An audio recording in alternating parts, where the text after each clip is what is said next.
The New York Jets, if they're trying to tank, allegedly they are, quote unquote.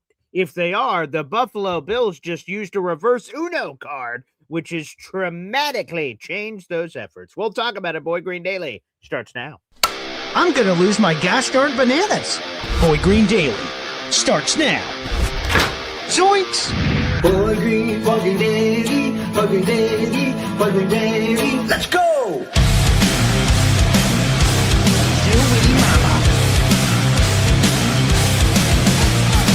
Put your seatbelts on. Get ready for the ride. We're the freaking New York Jets, so we're built for this shit.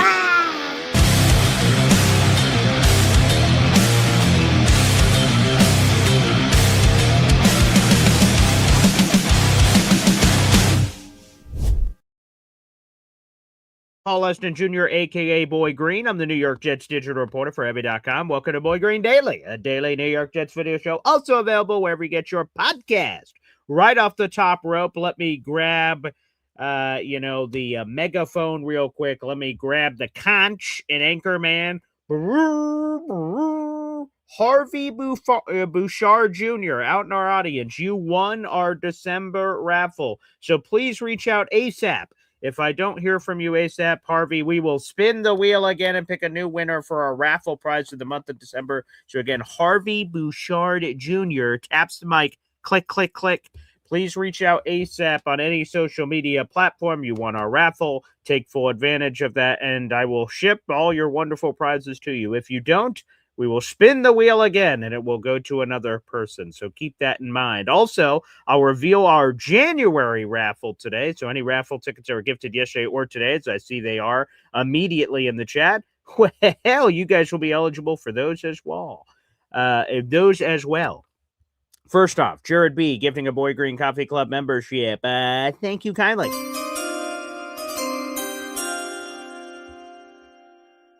There it is. The chimes. There you go. Beautiful. Jared B. gifting a Boy Green Coffee Club membership.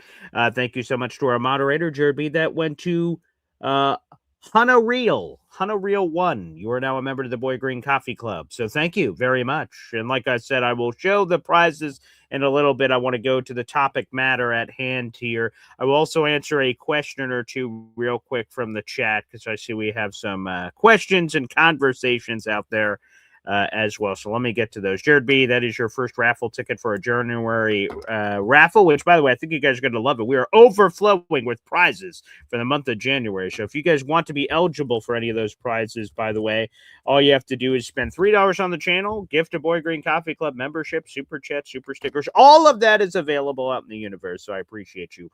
First off the top, no Bob Lederer today. Unfortunately, he had a pressing family issue and was unable to attend today. So for folks looking for the Bob Lederer experience, that will not be coming today, unfortunately, but he is always with us in spirit. J-E-T-S, Jets, Jets, Jets. Yes. There it is. Bob Lederer, of course. So shout out to Bobby. Shout out to Bobby. He will not be on the program today, unfortunately. I see we had another question in here real quick. If you guys want to skip ahead, feel free to read the article in the YouTube description down below and take full advantage of that before we get to the topic matter at hand. NY Jets fandom saying, hey, Paul, no more Nick Faria. Yes, Nick Faria will be returning. I imagine it could be as early as next week. As you guys all know, Nick Faria unfortunately lost his father to a stroke at the end of last year. So he's been dealing with a lot. So we did just, if you're interested in my conversation with Nick Faria, we actually did an interview with him. You should see it in my on my YouTube channel in the collaboration section. I don't know how present that is for people that are viewing it, or simply go to the Man Shout Show with Boy Green digital YouTube channel. We just did a 30-minute interview with Nick Faria. Normally we speak with Jake Asman, but Jake is doing ESPN New York Radio this week. So we filled it with Nick Faria. So we will have Nick back next week. I love Nick, so no problem there. We'll have Nick back. All right, with all that being said, again, one more conch shout out to Harvey Bouchard Jr. before your raffle winnings expire. Please make sure you reach out to me, or we'll have to spin the wheel again. All right, now let's go to it. The topic at hand here. Now, I don't know how divided the Boy Green Coffee Club is on this, But some Jet fans want them to lose to improve their draft positioning. Other fans want them to win because that's what we're supposed to do as fans, root for our teams to win. But to the tanking part of our audience, okay, Connor Hughes and Zach Rosenblatt for that matter, but Connor Hughes more specifically, accused the team of tanking. They're trying to lose games purposely. And, with some of the decisions they've made, you could kind of see where he's coming from. But the point is that for any of those in our audience that are like, hey, man, the Jets better lose this game to Buffalo in Buffalo. Well, those efforts took a hit because we got an update from the Buffalo Bills yesterday. Let me read that to you from ESPN NFL insider Adam Schefter. For a second straight day, Bills quarterback Josh Allen did not practice due to a foot injury. It is now setting up for him to rest during Buffalo's regular season finale against the Jets. Now, two things here. He may just not play in general, which obviously if the reigning league MVP does not play in the game, the Jets' chances of winning this game dramatically increase. That doesn't take a lot of dot connecting to land on that result. So that's one piece of the puzzle, certainly. Another piece is last year in Week 18, Josh Allen got the opening start of the game for Buffalo. Like he came in and ran the ball or like did a handoff or something. And then he immediately got out of the game. The reason he did that was to keep his start streak alive. All these quarterbacks and these records and things they want to keep alive, what have you, whatever. So that may be another possibility field DH on ESPN. So there is a chance that Josh Allen either doesn't play or just plays the first snap to keep his start streak alive and then gets out. So the Bills may not be playing their guys. I spoke with Anthony Prohaska. He's a Buffalo Bills analyst for Cover One. And when I had him on the show, there was the Man Shout show with Boy Green Digital. We did a Jets Bills preview over there if you guys are interested in checking that out. In that conversation, I asked him, hey, are the Bills going to rest any of their guys? And he said, quote, anyone with a hangnail, end quote, won't play in this game. Long story short, the Bills would utilize this opportunity as a bye week to get them ready for the playoffs. They won't actually get a bye because they have no chance to get the number one seed. And quite frankly, they have no chance to win the AFC East. That was already lost this previous week when the Patriots beat the shit out of the Jets. And then the Buffalo Bills lost last second to the Philadelphia Eagles in that 2-point conversion myth. So the only thing Buffalo's playing for is seeding. They are in the playoffs, but where 5, 6, 7 is totally up in the air. So we don't know where Buffalo will pick, which again questions the motivations of them. Now, why is this important to the Jets? Why does this matter to the Jets? Well, folks out in the audience, depending on if the Jets win or lose this game, there is a large swing of possibilities. If the Jets lose, at worst, they're going to have the number 3 overall pick. At best, they could have the number 2 overall pick. Now, they will know that before they take the field against the Buffalo Bills. The Giants-Cowboys game is at 1 o'clock. If the Giants beat the Dallas Cowboys, Giants could fall all the way to like 7. But this isn't a Giants show. This is a Jets show. But the ring about thing to the Jets, of course, is if the Giants move down, the Jets move up, potentially, if they lose to Buffalo. Now, if the Giants lose to the Cowboys and the Jets lose to the Bills, the Jets will stay at 3 and you're at 3. And maybe the Giants can move up to number 1, potentially if the Raiders beat the Chiefs. But now we're going down all these different machinations of things that could possibly happen and things of that nature. If the Jets beat the Buffalo Bills, the Jets could fall the way to like 7 because they would leave the 3-win club and join the 4-win club where there's only 2 teams in the 4-win club. And the Jets lose the strength of schedule tiebreaker to both of those 4-win teams.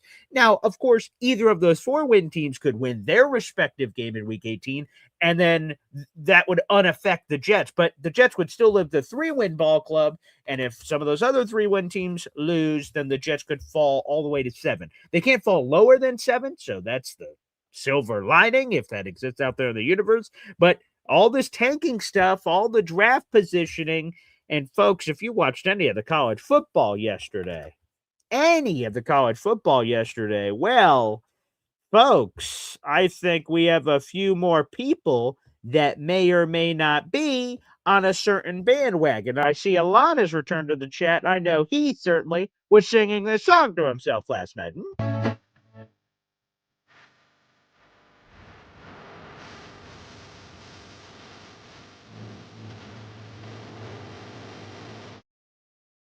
Come on now. Fernando looked spectacular. Running the football, taking the green grass ahead of him. He looked fleet of foot, throwing the football. Fernando. Wow. Now, if you're a Jets fan, you're like, son of a bitch. The Raiders currently have the number 1 overall pick. And if they keep the number 1 overall pick, is there any price the Jets could offer where they would move off the number 1 overall pick? Because they have their own quarterback problems. If they're at number 1 and they stay at number 1, maybe the Jets are screwed and there's no way to get Fernando. Then it depends on how you feel about Dante Moore. Now, Dante Moore, again, I've seen much, let me say this with the right way.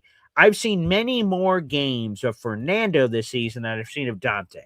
Dante played against Fernando, so I saw that game, and I saw maybe 2 others. So Fernando, I've seen 5 games now this season, 6, whatever it is, 5, 6. Like Dante, I've only seen 2 or 3. So I don't have as much eyeballs on Dante Moore, but I saw the game yesterday, and he didn't suck. He wasn't great. He was somewhere in the middle. And then there was moments where I'm like, ooh, nice throw. Ooh, nice throw. So Dante Moore, interesting. From what the draft experts are saying, nothing they saw yesterday deterred them from the top 5, top 10 pick they believe Dante Moore still is. So, again, if you're now for the Ty Simpson fans, I know we have a bunch of those in the audience. Yesterday, and then the injury, and I don't know if there's been anything official yet. I'll have to keep an eye out. If you guys know it already, let me know. But whether Ty Simpson has announced whether or not he's returning to school, but the Ty Simpson thing, I don't know about that. I don't even know if he's coming out, to be honest with you. I don't know if he's if he's even coming out. So now, good thing is we're going to see more of Dante Moore. So there's more to unpack there for the Dante Moore experience. Because, of course, they beat Texas Tech. So we will see them continue throughout. And people tell me a broken rib for Tank for Ty. Our resident Ty Simpson fan of the audience apparently broke a rib. That's too bad. Too bad. Because, like I said, it would have behooved the Jets for Ty Simpson to go crazy, Fernando to go crazy, Dante Moore to go crazy. It would have been great for Jets business, for everybody to play great. So... yeah, I would be surprised if Ty Simpson enters the draft. I would. So, I'd be surprised. Rob says Dante Moore needs to ball out with a chip. Yeah, maybe. I mean, maybe that'll do it. I don't know what it is that will push him one way or the other to return to school or go to the draft. But so he's another one in the conversation, though. If he continues if he plays well and does anything, then here you go. Jay Reeves says, Moore versus Mendoza, baby. Well, we'll keep seeing it, for sure. So, more quarterback conversation to have. So, anywho, long story short, where the Jets sit here. So, again, if you're a Jets fan, the choice is sort of this. These are the 2 possibilities, best case scenario possibilities, right? So, the Jets could get all the way to the number 2 overall pick. They cannot get the number 1 overall pick. That has been eliminated, unfortunately, from the options, okay? So the Jets, there is a world where they have the number 2 overall pick. It would require the Giants winning and Jets losing. Flip-flop, Jets go to number 2. But the problem in that scenario is while you're at 2, so if multiple quarterbacks comes out, you will get 1. That means the Raiders have the number 1 overall pick. The other possibility is basically Jets stay at 3, Giants move to 1, Raiders go to 2. Jets would have a leapfrog opportunity to Giants to get in front of Las Vegas. That's another possibility. For that to happen, the Cowboys got to beat the Giants. The Raiders got to beat the Chiefs. And then one strength of schedule note I saw it from ESPN. The Giants would just need 1 of 4 teams to win. If any of those 4 win, that would lock them in to number 1 overall pick over the Raiders. So there is a path. There is a path to that happening. But then the Jets would be at 3, and then you'd have to pay whatever the iron price is from 3 to 1. So take that for what you will. So there is still a path to Giants getting number 1. And if you're a Jets fan, maybe you want Giants to get number 1 because that is a path for Jets to trade up to Giants. If Vegas has number 1, I'm not sure they trade it. I'm going to be candid. I'd love them to trade it because I'm a Mendoza guy, but I don't know if they do. That's sort of where we're at. So, folks, I don't know where you stand on the tanking efforts. By the way, speaking of the tanking efforts from the Jets' perspective, here is the latest Jets injury report. Let me get into that real quick. We'll get another update from AG today, which should give us some insight into a lot of these names I'm about to share with you. But let's look at these, okay? So the Jets had 6 players who didn't practice yesterday. That group includes Michael Clemens, ankle issue, Isaiah Davis, concussion, Xavier Newman, knee, who filled in for John Simpson when John Simpson got hurt last week, Quantez Stiggers, knee, Mason Taylor, neck, Jelani Woods, hamstring. Some of these guys are important. Some of them are less so. So Xavier Newman's only important if John Simpson couldn't go. So put him aside. Quantez Stiggers has been one of our starters, so that's unfortunate with him with the knee. Isaiah has a concussion. I doubt that he's going to be able to clear the NFL's 5-step concussion protocol before the game, so he's probably out, which would explain why the Jets signed Raheem Blackshear earlier this week. Mason Taylor, he's missed 2 straight games of this neck thing, likely going to miss this game, I would imagine, outside of a surprise response from AG. Mason Taylor's probably out. Michael Clemens didn't look good going into the blue tent, so that one probably doesn't look good either. The positive, you would say, is the needle mover to me is Breece Hall did not practice on Wednesday because of the knee issue. And you're like, oh boy, are they about to rest him? And then yesterday, he was a limited participant. So he was an upgraded participant in practice. Rich Sweeney said that, quote unquote, bodes well for his ability to play on Sunday. Now, we'll get an update from AG today on Breece, whether or not he's going to play. Because if Breece doesn't play, it's hard to envision how the Jets potentially even are in the conversation against the Buffalo Bills. Because the Buffalo Bills' greatest weakness is the run defense. It is terrible. By the raw numbers, the EPA numbers, they are terrible against the run. So the Jets' best chance is to run Breece Hall into the ground on Sunday if he's available to play. So that's a factor. If Breece Hall doesn't play, oh boy. Jets' chance of winning that are very slim, which again, to some of you out there is probably what you want. So we'll see what happens. But that is the latest there from the Jets injury report. Again, the one of note,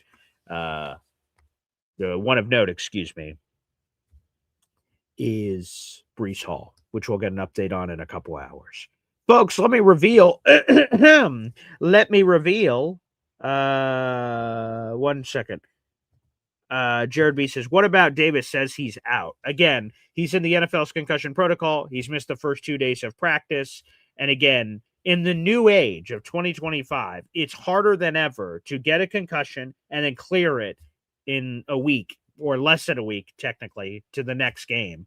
So it's just very unlikely. So he's already missed the first 2 days of practice, Jared. So I would highly suggest that he is not going to play. And the other reason also say that on that Davis situation is the Jets signed Raheem Blackshear. It was interesting. When you combine the injury news and that seems to suggest that Isaiah won't be. I'm not a doctor. I don't know. Maybe he's suddenly going to burst through today, but that's just my gut reading the tea leaves on that situation. We'll see if I'm right, wrong, or indifferent. Folks, make sure you guys like the video here on YouTube. Hit subscribe. We recently surged over 8,250 subscribers, and I see the number continues to grow, so thank you very much. I appreciate you guys in the audience. We're about to go to the phone lines in a few minutes, but first, here is our raffle for the month of January. This is the raffle that no matter all the raffle tickets you guys spend for this month, this will be given away on February 1st before the Super Bowl. This is a massive prize pack. So let's throw it up on the screen, baby. We've got all of these items up for grabs. We have a New York Jets long shot polo. That's right there in the middle, the gray polo. For those who are audio-only listeners, we have a Jets polo that's up for grabs. We have our Boy Green Woody tailgate package. That is going to be up for grabs. We have a Highland Mint New York Jets 2025 coin toss. So this is from the 2025 season. I'll show you that coin in just a second. It's brilliant. I have all this stuff in front of me too. We also have a New York Jets Gotham Green 2025 Rivalries Collector Team 920 adjustable hat.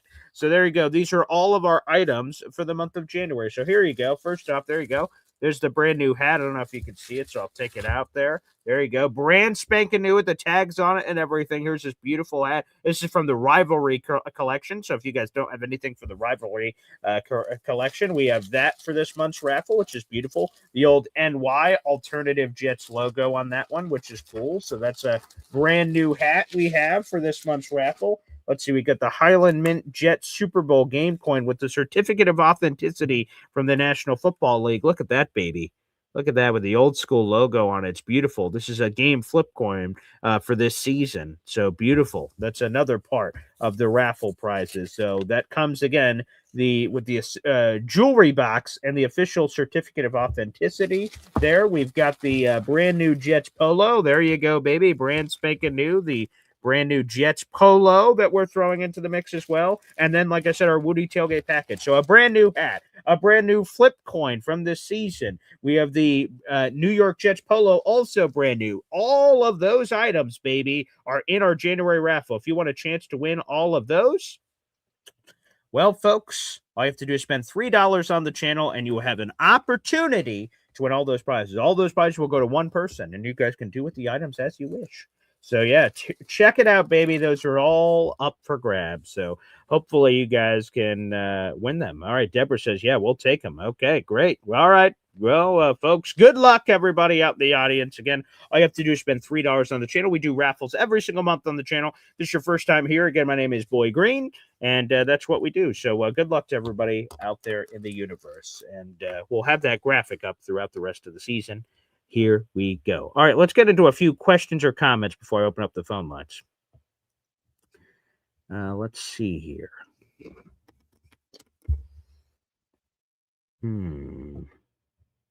Oh, David saying, Paul, your audio is cutting out periodically. All right, is anyone else hearing that? If anyone else has that issue, please let me know. I'll try to lean closer to the microphone, and I'll try to fix that issue. So apologies, David, if that's happening.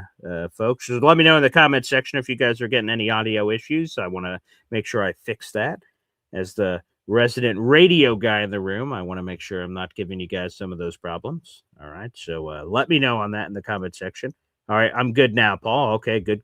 Thank you, Dave Briga. All right, let me see. Rob says 321 tanking for 10 plus years. Well, we must really suck at tanking then. Yeah, especially when you consider like this season is going to be one of the worst seasons in Jets history, and the Jets are picking 3, maybe 2. That's a tough pill to swallow, I'm sure, for some Jet fans. NY Jets fandom says, Jared, you have to have that hat. Hey, good luck, Jared. Jared is already in the raffle with the raffle ticket, so. And I will cut off. Sorry for the banner. The banner's incorrect. The banner's from last month. So I will update the banner with new information. I just turned that off. Sorry about that, folks, if anyone saw that. Trinidad, Johnny Boy bringing him up. Yes, I heard Trevor Sikkema on social media say Soft launched him as the QB3 of this class. So could be another quarterback. Yes, the quarterback out of Ole Miss could be another quarterback for this conversation. After the upset at Georgia. Very nice. So, yeah, maybe there's another quarterback we can rally around if Fernando disappears from the lineup. Lane Train says, can the Jets draft Mendoza and more going into 2026? Well, hopefully that would increase our chances of getting it right for once. But no, that's unlikely.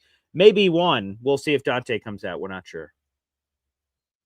Ant Jets 82, is Ruben Bain or Arvell Reese worth the 2nd or 3rd overall pick?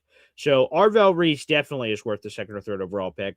I heard I can't remember where I saw it, but the scout destroyed Ruben Bain. It says he's a 2nd or 3rd round talent. And I was like, wow, that seems harsh. So maybe we're going to get some, Ruben Bain looked pretty good to me when we were watching that Miami game, but, yeah, Scout ripped him apart on social media or or he did an interview or something. I don't know. I'll have to go back and try to see where I found that, but I did see that in passing and I was like, yikes. NC Green says, would Indiana beat the Jets today? I'd say no doubt. No, we always get into this. If you grab the worst NFL team and the best college team, we're talking about, fully grown men versus kids. So no. Indiana would not beat the Jets. But I understand we're in such a low place that we would even consider that as a possibility. So points there. But no, Indiana would not beat the Jets. Although Indiana looks really good. Indy says, BG, got to stop with the trading up. That's a bad move. Stop with the trading up. How many trade ups have we done?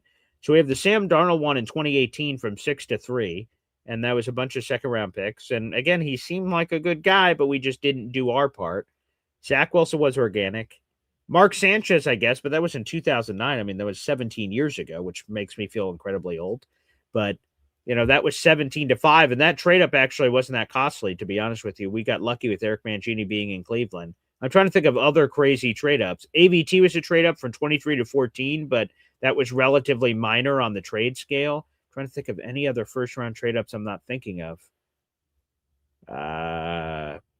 No other ones are immediately coming to my mind. So I don't understand. Stop with the trading up. How many times have we traded up? You say Uncle Indy says it's a bad move. I disagree. If you have a guy, so if the Giants end up with the number 1 overall pick and you're the Jets, I love Fernando. I've loved Fernando for some time, and then just performances like that just reinstill your love and say, man, give me some of that pie.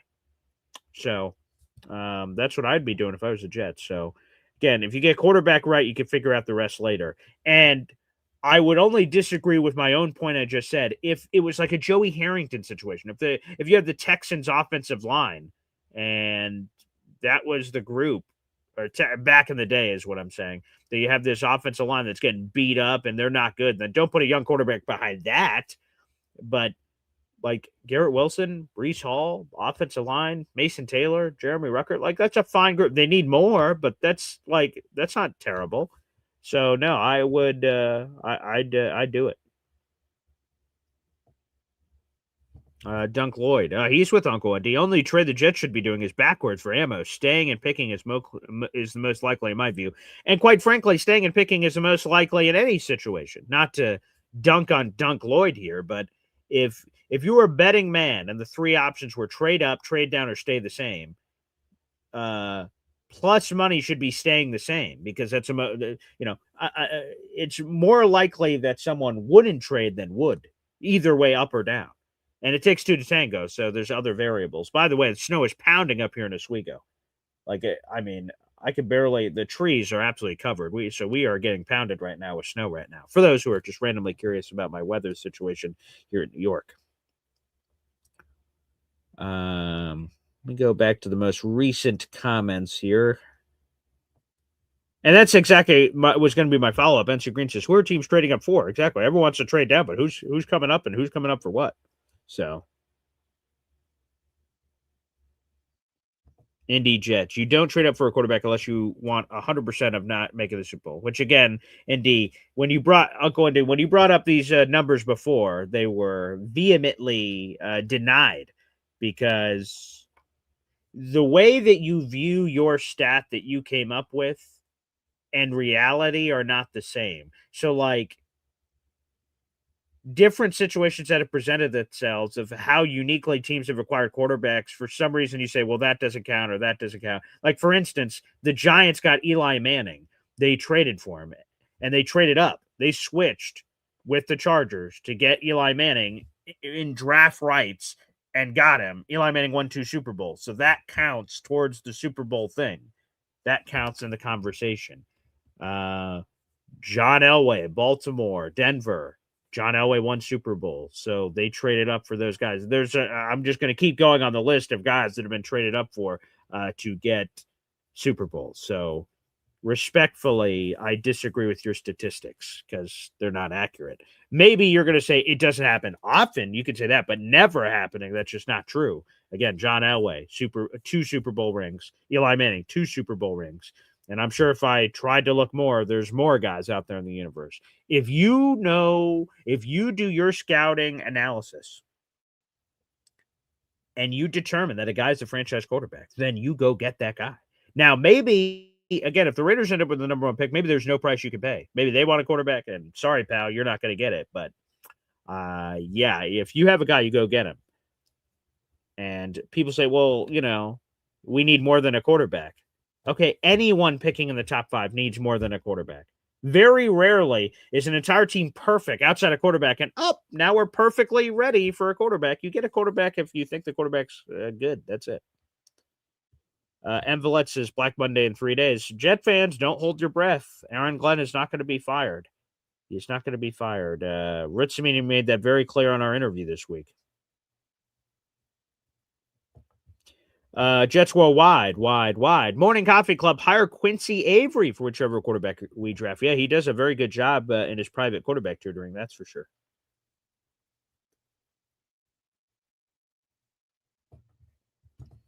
EZ says 2026 bust year. Get best players available, do trade backs, get unlimited draft capital for 2027 draft your quarterback. The thing of doing that is if they have a bust year and the Jets are 3-14, which is where it looks like the Jets are going, Aaron Glenn is not going to be the head coach if the Jets are 3-14. He is not going to be the head coach.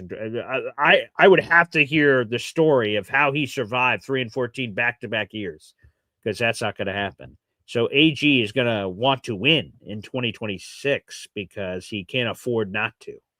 So I'd push back on that.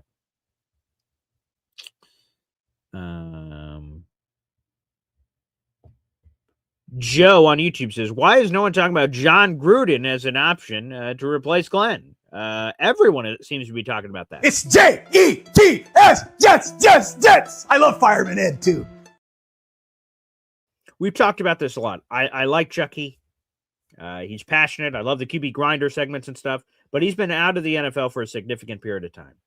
And when he was in the NFL, the Raiders, it didn't go well. And before that, we go all the way back to the Tampa Bay days, and we're talking about a Super Bowl over 20 years ago, and they didn't run any shotgun snaps back in those days. So I'm sure John Gruden is a very smart mind, but I just a lot of uncertainty. That would be a wild swing. If you're like, Aaron Glenn is a guy, John Gruden is a guy, that would be a seismic leap. It'd be a seismic leap, but, we'll see.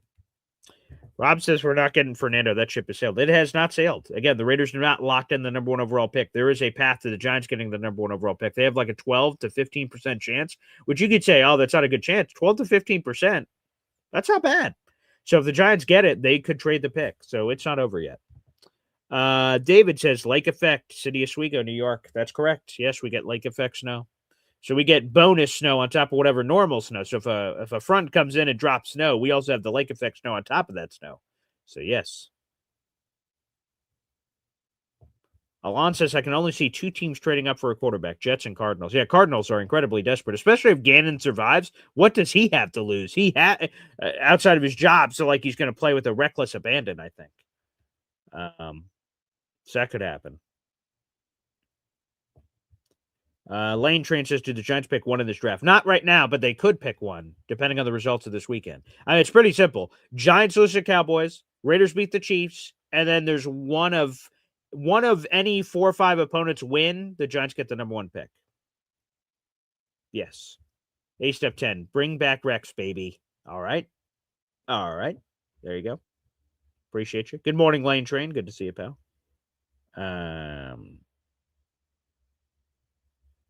Appreciate everybody in the chat. Thank you. Oh, we got a super chat coming in. Let's go to our boy NC Green here. Appreciate you, NC Green. Wow. Needing to win will lead to rash decisions by AG. That's a fair point. But I would also say there's a balance. So if AG needed to make the playoffs and win the Super Bowl, yes, you can make rash decisions from that standpoint. But I don't think, to me, if AG's 3-14 in 2026, again, he's getting fired. If he's, I don't know, now we're playing the game of 6-11, 7-10, 8-9, dare I say? If he's in that sort of ballpark, that's the kind of winning I'm talking about. So needing to win will lead to rash decisions. I'm not sure if I agree with that, NC Green, because the winning isn't winning the Super Bowl. It's not I want to make the playoffs, as does every Jets fan on the planet, but I don't know if there's a playoff mandate for AG in year 2. I would just say there's a competitive mandate, a mandate of hey man, this better look a lot better than it did, whatever that means. So I don't believe it'll lead to rash decisions. Arizona, if Jonathan Gannon survives, oh my God, that's going to be rash decisions. They're going to, F them picks, do whatever they can to win immediately. And blow it all up. So that could be rash decisions. I'm not sure if I see it for AG because, again, my line of how he survives is being somewhat mediocre. So I don't think it's going to require that extra from my standpoint. But, hey, I could be wrong. Definitely could be wrong. But appreciate the super chat. NC Green. Let me see here.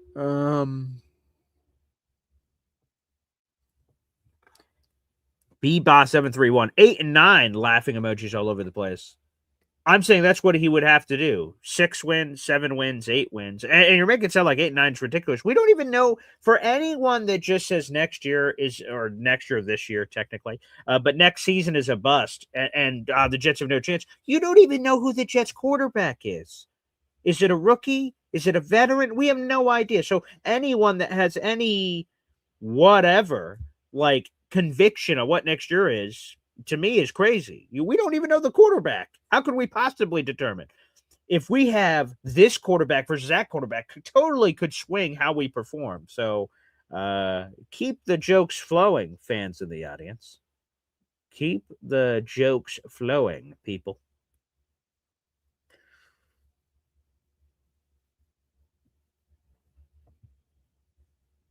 NC Green says, BG, I'm talking about before this upcoming season. Yeah, I know. For your decision making, you're saying like if he thinks he has to win, he can make rash decisions in the offseason ahead of the season. I hear what you're saying. I'm saying that the wins he has to do is not playoffs. It's not Super Bowl. So heading into the offseason, he's going to know what he has to do, which to me is be competitive. So I think it's like at least 6 wins, and then let's figure out whatever more than that or whatever than that. That's what I'm saying. So giving up too many draft picks and overpaying, I don't think we're going to lead to that because I don't think he's swinging for the fences for playoffs or Super Bowl. If he was doing that, sure, he could start overpaying free agents. I don't know. I might not be here next year. I could trade different things for things of that nature. That I'm saying I don't think he's going to be desperate enough to do that. I'm not saying they're going to do nothing this offseason. They're definitely doing something. They have $100 million of cap space. They have projected 11 picks in this draft. So he has a lot of assets to work with, but I don't think he's going to be making reckless decisions. That's just where I'm at. And right, some people are saying that's a low bar, my 6, 7, 8 I just talked about. Other people are laughing at it. That's unrealistic. So I guess that goes to show you where we're at as a fan base here. But unbelievable. All right, let's do this, folks. Again, no Bob Lederer today, so if people are trying to tune in for Bob Lederer, unavailable. But this is, again, our next month's this month's raffle, here for the month of January. We have a flip coin from this season. We've got a brand new Jets polo. We got a brand new Jets hat from the Rivalry Series. We have our Boy Green Woody tailgate package. All of these items on your screen and beyond are going to be shipped off to a winner on February 1st. We draw our winner at random, baby. So good luck. Good luck. Good luck. If you want to be eligible, all you have to do is spend $3 on the channel. That can come in a lot of forms and fashion. Join the Boy Green Coffee Club. That's a raffle ticket. Gift a Boy Green Coffee Club membership. That's a raffle ticket. Or just $3 in general. Super stickers, super chats, things of that nature. By the way, super chat here. Mahar, Mac. Let's go. Wow. AG's first decision needs to be who will be the DC. That will probably be his first decision. Actually, no, I don't think that's his first decision. I think he's going to fire some other people from the staff, quite frankly. So that level of Black Monday, if people are waiting for Black Monday to say, AG's about to go, you're going to be disappointed. But if for changes on the staff, does he just fire Charles London as quarterback coach?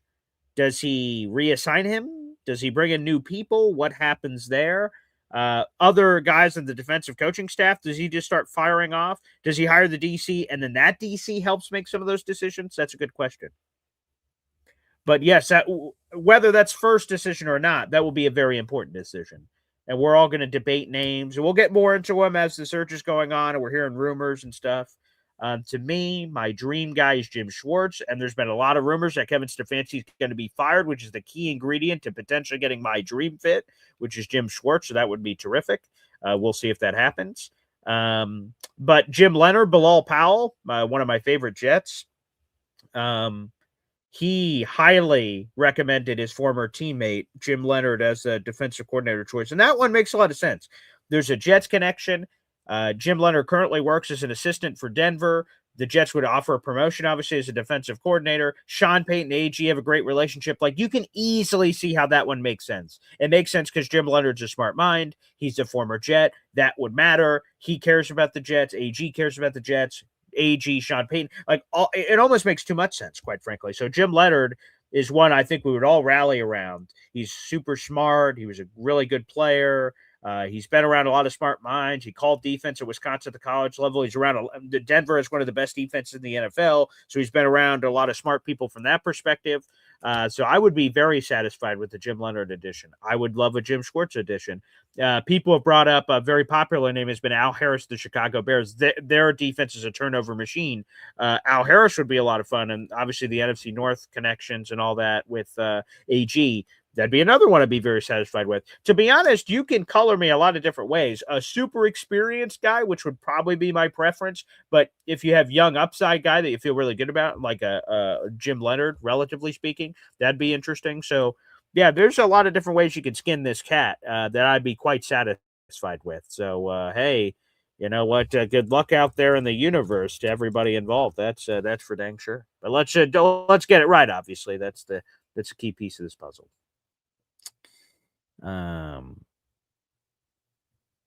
Envelet. Stefanski, so much better than AG. No chance that fraud stays. Let me just see real quick on Kevin Stefanski. What's Kevin Stefanski coaching record? Yeah, Kevin Stefanski, folks, just to, throw this out there for all the people sucking off Kevin Stefanski in our audience. Kevin Stefanski is 44-56 as the coach of the Browns. 44-56. Here are a lot of his seasons: 4-12, 3-14, 7-10, 8-9, and there are 2 11-win campaigns where those were the seasons he won Coach of the Year. But look at all this crap. There's some good, but are you just excusing him for the crap? What is this? 3-14, 4-12. Those are his last 2 seasons, but this is the guy the Jets fans should be throwing AG aside and rushing towards. I don't know. I think some of that Kevin Stefanski stuff is a little overrated. And then it's interesting for folks out there in the audience that just love Kevin Stefanski. They ignore all his warts and say, yeah, 3-14 isn't his fault. Oh, 4-12 it isn't his fault, but 3-14 is AG's fault. So you get to choose and assign blame however you want. Like for Stefanski, yeah, he has a 3-14 season, but it doesn't matter because of this made up reason. But AG, oh, he's terrible. He's clearly the reason. You guys got to stay consistent. Envelet, you got to stay consistent, my friend. Come on now. What quarterback stability has he ever had? What quarterback stability has Aaron Glenn ever had? So that's what I'm saying, that the message isn't consistent. We're giving excuses to Kevin Stefanski because he doesn't have quarterbacks. AG doesn't have quarterbacks.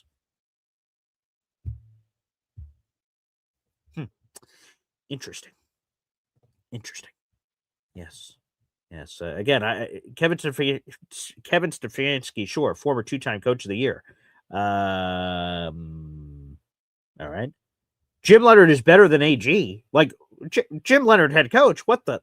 Wow. Okay, we're going in a lot of directions here on this show. All right, let's do this because we're going in a lot of places. I'll keep answering all your comments, but let's do this. Let's open up the phone lines, and we'll go from there. We'll see what happens. All right, we'll play a quick Hep song. Your phone calls are welcome next year on the channel. A reminder, we have a brand new Boy Green merch shop, baby, and it is the cheapest prices I've ever had. So we've got the cheapest prices I've ever had, and also we have a brand new merch person. It's in the family. It's my aunt. She has a merch shop that she's operating out of. So, folks, make sure you hit up the merch shop. It's brand new. It's in the YouTube description down below. I can guarantee quality. I can guarantee we're going to get it right. No more shipping issues. No more nothing. All in the YouTube description down below. We've got $10 coffee mugs, $15 shirt, $15 shirt. You can't buy a $15 shirt anywhere, but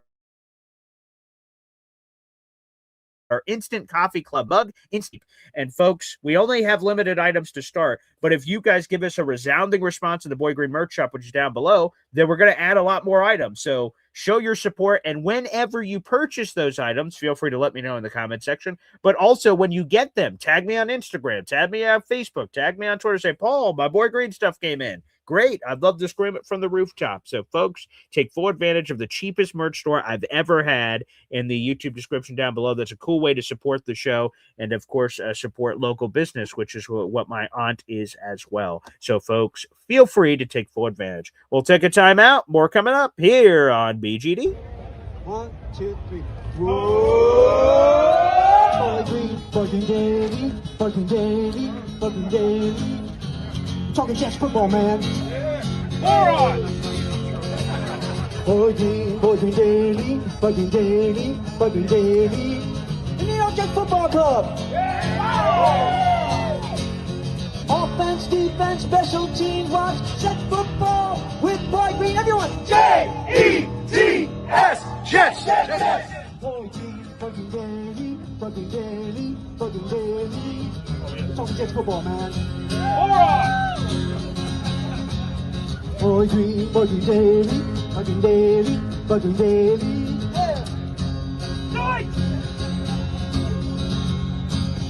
Offense, defense, special teams, watch Jets football with Boy Green. J-E-T-S, Jets. Let's go! Welcome back to Boy Green Daily, everybody. I'm Paul Eston Jr., aka Boy Green. We have 300 people in the room. Like the video, hit subscribe here on YouTube. Again, we recently surpassed 8,250 subscribers, which I'm super happy about. By the way, to our 300 people, we have 133 of those 300 watching on YouTube, which is the prime place of real estate to enjoy the program. Also, a shout out to our audio-only listeners and people that watch this show on the replay. 52 likes, 130 people in the room. Do the math, people. Hit that like button. That's a free way to contribute. That gets this Jet show in front of other Jet fans out in the audience. So, folks, do your piece to help us grow this YouTube channel. I want to keep growing this. I'd love to do even more stuff with this YouTube channel, and the more subscribers and everything that we have, the more we're able to pour into this channel. So make sure you guys take full advantage. Whoa, mama, we're 2 subscribers away from 8,260. Can we get there live on the show? Let's see. Again, 2 subscribers away from 8,260. The growth is incredible, baby. All right, we got like a chia action happening over here, huh? You didn't think you'd get that 90s reference here on January 2nd, 2026. You're welcome. All right, let's go to the phone lines. Here we go. Phone lines are wide open here, and we'll do this in the great words of Bob Lederer. Here's Hef. Hey, I just realized that. Hey, whoa! Wait a second. Let me fix this for you. I don't want to offend here. Here we go. I did it for you. Hef. There we go. You must have accidentally hit the wrong key there. I didn't see Bob, so it threw me off. Okay. All right. Well, here you go. Oh, what the? Bob's here. Happy New Year from LaGuardia Airport. Oh, wow. Holy cow. Okay. Wow. Okay. He's on the move. Sorry, okay. guys. Wow. Yeah, we're doing great. Look at you, Bob. All right. Tuning in even in LaGuardia. Looking great. That's the best I've ever seen LaGuardia look. Yeah. My background it flew in from New York to New York too. Look at that. Okay, wow. Nice. It must be all those books Bob's selling. You know, all the books. Which again, we could go full screen here. It's all the books he has. I'm glad I got the 2 of you there. Yeah. So let me ask you.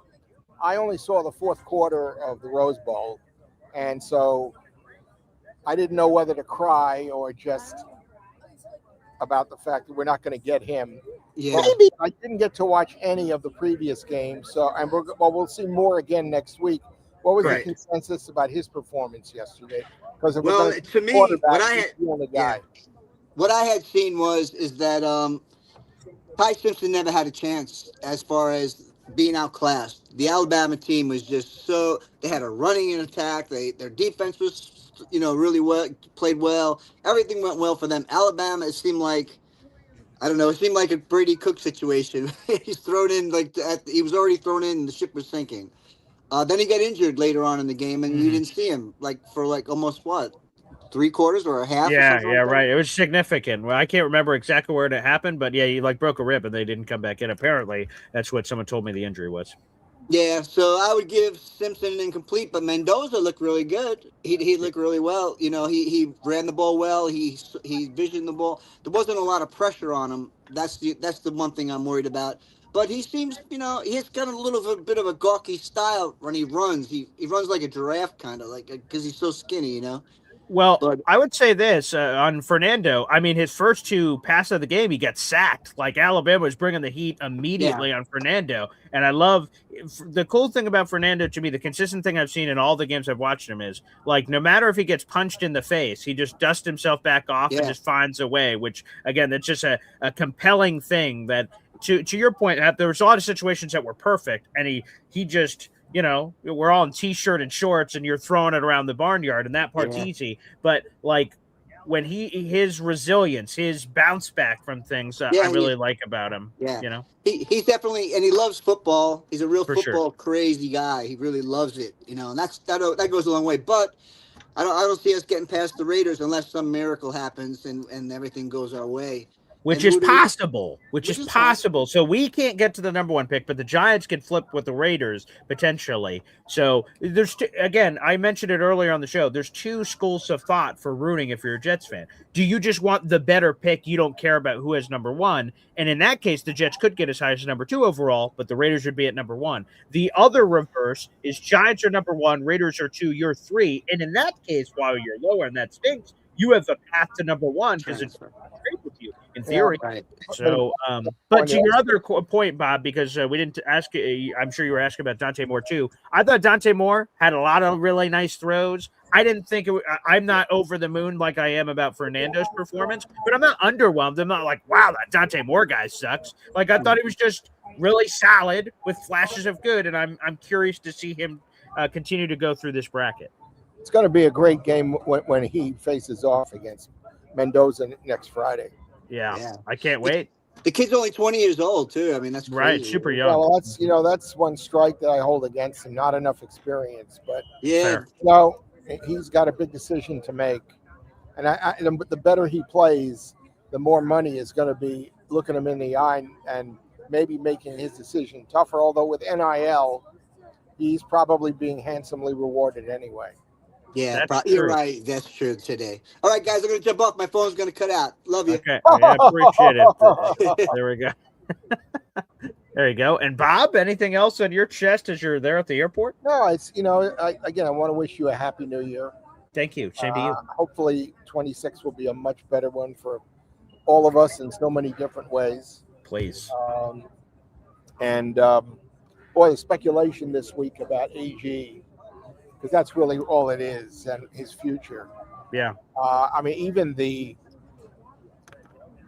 the guys who cover it like you do on an everyday basis, Mm-hmm. have said, well, it would be a mistake to get rid of him after a year, even though we have so many questions about him. But I was watching 2 things I want to tell you. I was watching Willie Colon, who was sitting in for Boomer and Gio, and they made reference on Wednesday morning about Boy Green Daily. They picked up your audio from Rich Samini. Wait. Say that again? On Wednesday, it was about probably was about 7:15 Eastern time. On Boomer and Gio, Willie Colon was sitting in as a guest, and they made reference. Actually, during the news cycle, they made reference to Boy Green Daily in quoting your interview with Rich Samini. Whoa, that's super And cool. they Wow. referred, I think they referred to the people who will go to Boy Green Daily as those addicted to Jets football, which I thought was pretty honest evaluation. Yeah, that's for sure. Wow, thank you. I didn't hear that. That's cool. But what struck me is, and Willie apparently he does the SNY postgame show. Yes. I believe every week. And Willie Colon was asked to name one thing that he thinks that Glenn has done well this year. All right. And he went for about 30 seconds. Ooh, Said- well, that's not ideal. Honestly, I can't think of one thing. Oof. That is really damning. Quite. And I don't get to watch the post game being, in Chicago, Of course. but I'm right. sure that there isn't much difference in opinion with Bart Scott and the other people that they have on there after games. I mean, it's just been the only thing that gives me any hope is I was reading the story that you probably saw about Fashiono and our new first round right tackle this year. Oh yes, Armand member. Yes. Talking about how excited they are about playing together for 10 years. And Fashino went out of his way to talk about, what Aaron Glenn has done to build up their confidence and their professionalism and that sort of thing. The thing I've heard over and over again this week is, being a rah-rah coach and making Knute Rockne speeches in the locker room is like, that important for a head coach. It is, you need to have that, but it's everything else that goes on around the team. And last week, the team looked like it had mailed it in. I got the feeling watching Glenn that he had kind of mailed it in too. There really wasn't much emotion. There was no real expressions of either anxiety or anger as they were getting blown away. It just didn't give. I sat there and said, okay, when it was, was it 21-0 or 21-3? I said, all right, so I don't have to worry about this game. Now I got to look at the Buffalo. But watching Las Vegas basically just drop their drawers to the Giants, not play Crosby. Yeah. And the Giants defense can be good for 3 quarters. Sure. So I kept waiting for the 4th quarter to happen and maybe a miracle comeback, which never happened. But you can see the Raiders need a quarterback really desperately. So exactly if the Giants lose on Sunday and Vegas wins, do the Giants get the number 1 spot or no? Correct. Yes. So yeah, if the Giants lose to the Cowboys and the Raiders win against the Chiefs, the only thing they need is one of 5 results. So five opponents play on Sunday, and if any one of the 5 win, the Giants get the number 1 pick. So it's very likely that they would have it in that scenario. Well, then it gets interesting, but then you're getting into a bidding process. 100%, which I'm sure what the Giants want. You and I were both thrilled that Cleveland, held on and beat Pittsburgh. Yeah. But I don't think Shedeur has shown enough that Cleveland would say, okay, we got our guys. It's certainly not like New Orleans. It's not like New Orleans. No. Where their rookie quarterback has been especially the last 5 weeks, he's been out of this world. He's been spectacular. Real quick, Bob.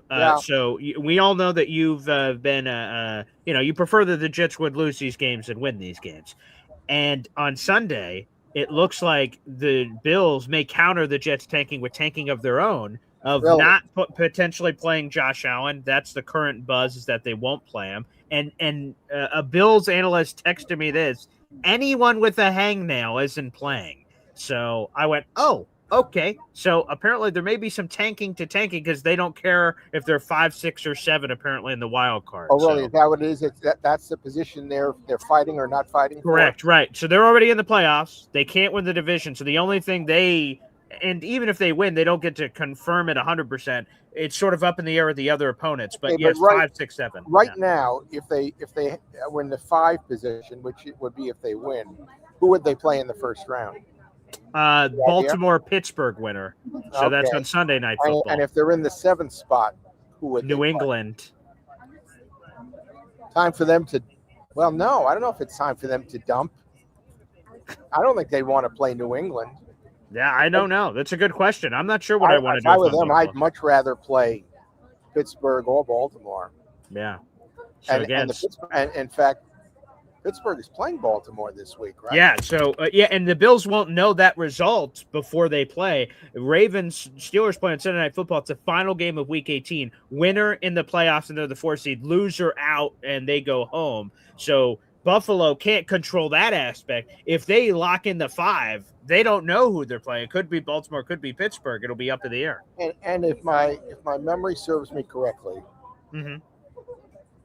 Buffalo's backup quarterback is the guy that Justin Fields replaced in Chicago. Mitchell Trubisky, that is correct. Full circle. That bad, huh?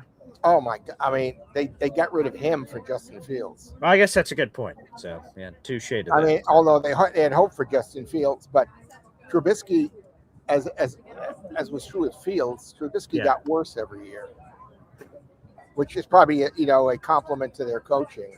Yeah, I suppose. I don't think even Trubisky is going to do much against the Jets vaunted, 29th or 31st ranked defense in the league. Yeah.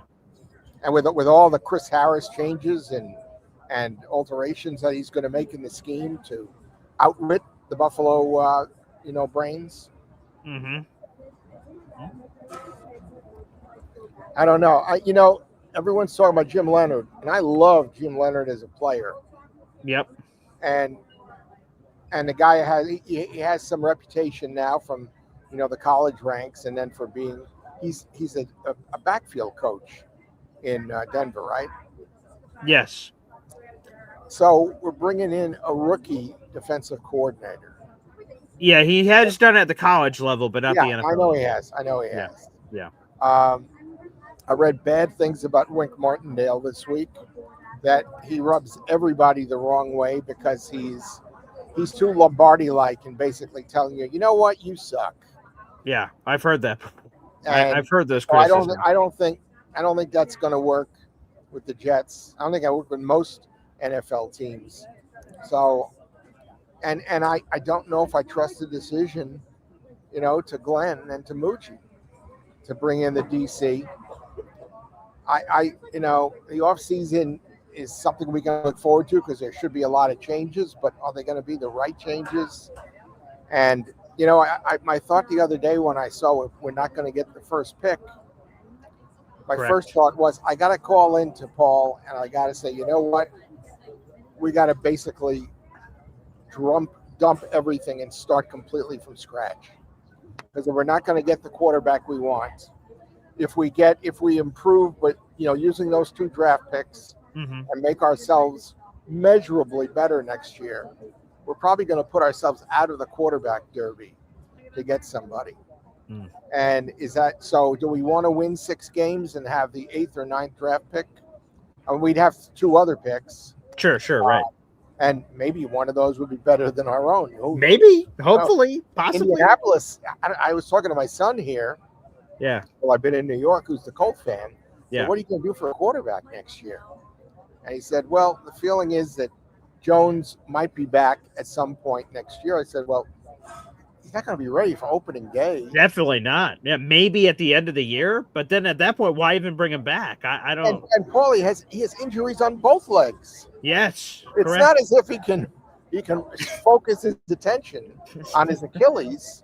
Right. He's got a torn whatever in his other leg. Yeah, right. So he's out, and Philip already said he's not coming back. So he's out. So who Riley Leonard? Yeah, all right. No, I mean they're gonna have to find somebody. Probably.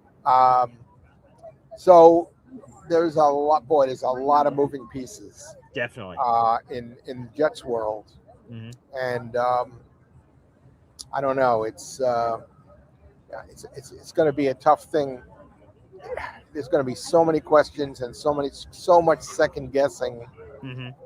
unless they get a really big name defensive coordinator. Possible. I mean, for instance, I saw Wednesday that Northwestern brought what's his name in to be the offensive coordinator. Oh yeah. I mean, Chip Kelly, of right. any Big Ten school to bring in a guy with that kind of offensive schemes, that might work really well because, first of all, we all know if you're going to get into Northwestern, you got to be pretty damn smart. Yes. So he can sure. he can probably be very calculating and try things that haven't worked anywhere else because it might be too confusing, too difficult for the players to execute. So jumping back to the Jets, Mm-hmm. I don't know what they get for a defensive coordinator. I guess the articles next week, when they're not talking about Glenn's future, will be about probably the week after. So who are the DCs out there that they're interested in? It wouldn't shock me because of Moogie's link to Denver. That Right. certainly Jim Leonard's going to get an interview. He might even be somebody that Moogie thinks highly enough, to bring in. But they're gonna interview a half a dozen people. I hope they interview a lot of people. You're right. There's just so many. I didn't even mention the Moogie one earlier on Jim Leonard. Obviously, there's the Moogie connection to Denver, AG's connection to Sean Payton. So that makes Jim Leonard's a former Jet, so there's that, and that matters a lot. So right, I imagine will be very high on their list, and the Broncos defense is awesome. So if you're trying to blueprint steal from someone who's doing it well and copy and paste in this league, Denver would make a lot of sense. So there's a lot of connective tissue there. I've heard him, Al Harris of the Bears. They have 1 million takeaways this year in your neck of the woods, Chicago. So I've heard that a lot. And then, like I said, my dream one is Jim Schwartz. There's some rumors that Kevin Stefanski is going to get fired after the final game. And if that happens, Schwartz shakes free, and hopefully the Jets can lure him. I have a feeling that Harbaugh or Tomlin may be available after tomorrow. Ooh. Oh, okay. One of them. Now, I don't think that Woody is going to act on it.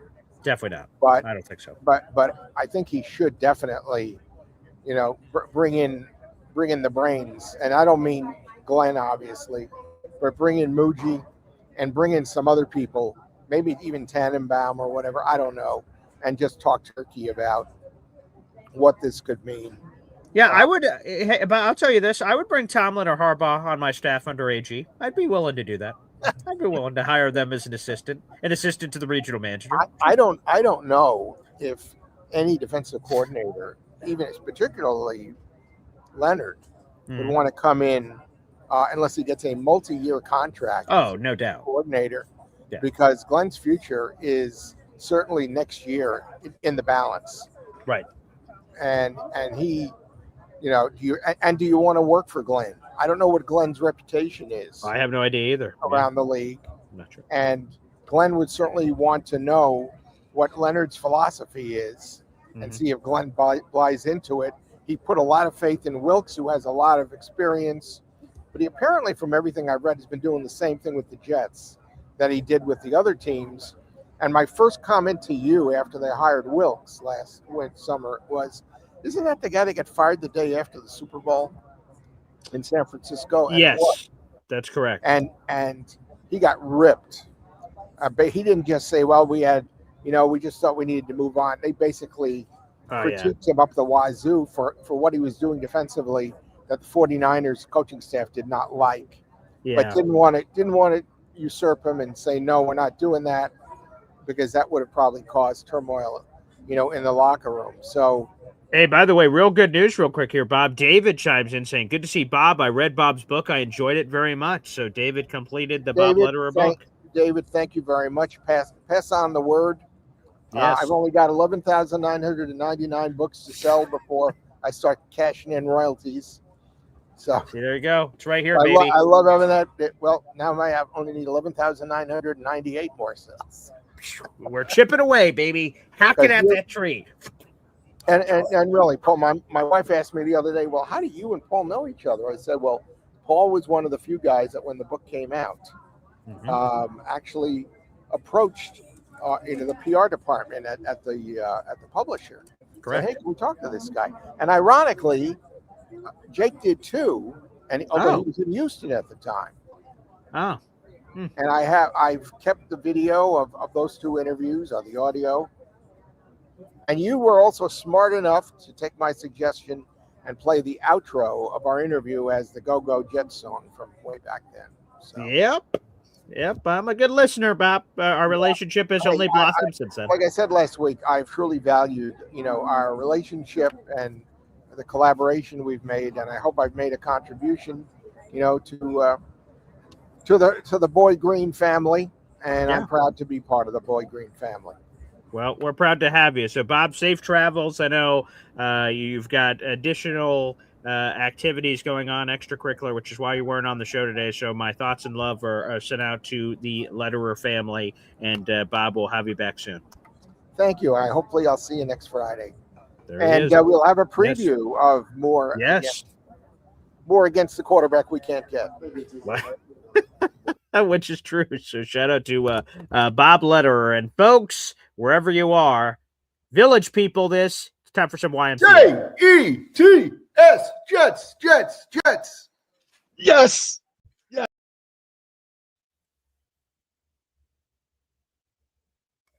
You're welcome, people. One of the best in the business. Make sure you guys like the video, hit subscribe. We're up to 400 people. Holy crap, that was news to me. So I'm not in the area. So Boomer Gio was talking Boy Green Daily. Whoa, I'm gonna have to go back and see that. That's freaking cool, man. Let's pinch yourself right there. We're doing this little show over here, and people are paying attention. All right. So Yep, good to know. We're going national, baby. Our name in the stars and the name in the lights. Nice, good to hear. All right, back to the phone lines, baby. Up next, Johnny Boy. BG, Whoa. what's going on, man? Wow, look at that. Look at that hair, man. Nice man bun. Nice. Oh no, I just got the hair pulled back, man. The hair is Good, crazy. good flannel too. Nice flannel, actually. That's a good combo platter right there. Yeah. Yeah, man. It's cold, bro. It's like 20 degrees over here right now. Well, I appreciate that it's cold enough that you'd want like a flannel, but still, to show the arm definition action. Very nice. So you got to balance both worlds, style and substance. I can respect that. You know it, man. But, bro, the Jim Harbaugh conversation that Bob talked about, that's intriguing, man. Because if he was to shake off, John Harbaugh, yeah, Jim's out in L.A. John's on the side. Right, yeah, too many J's, right? But if John is there, dude, that's a conversation, bro. Like, you'd add him to the AG staff? I would. I think I would have a conversation and be like, peace out, AG. And wait, whoa. No, I'm not talking about replace AG. I'm saying I'll welcome him on the staff. He could get coffee for AG. You're saying replace AG? Oh, yeah. Hell no. AG's our guy. We're not going Harbaugh. Screw Harbaugh, that's bastard. An intriguing one, man, because I like John a lot. What? Because he won a Super Bowl and he just wins games all the time? That those things are important to you or something? Hey, I mean, you saying that's not an interesting conversation to have? Okay, I've got this beautiful fiance. We're engaged because, like, who knows whenever I'm going to get married. What is that, leaving the door open? If a broad walks by, I'm like, is that Harbaugh out there? Sorry, honey. No, I'm committed. I'm committed to AG. We just signed a pact. We're in a wolf pack, and he's part of my pack. And now all of a sudden, I'm going to ditch him for the hot new thing? Hell no. I'm committed. I'm loyal.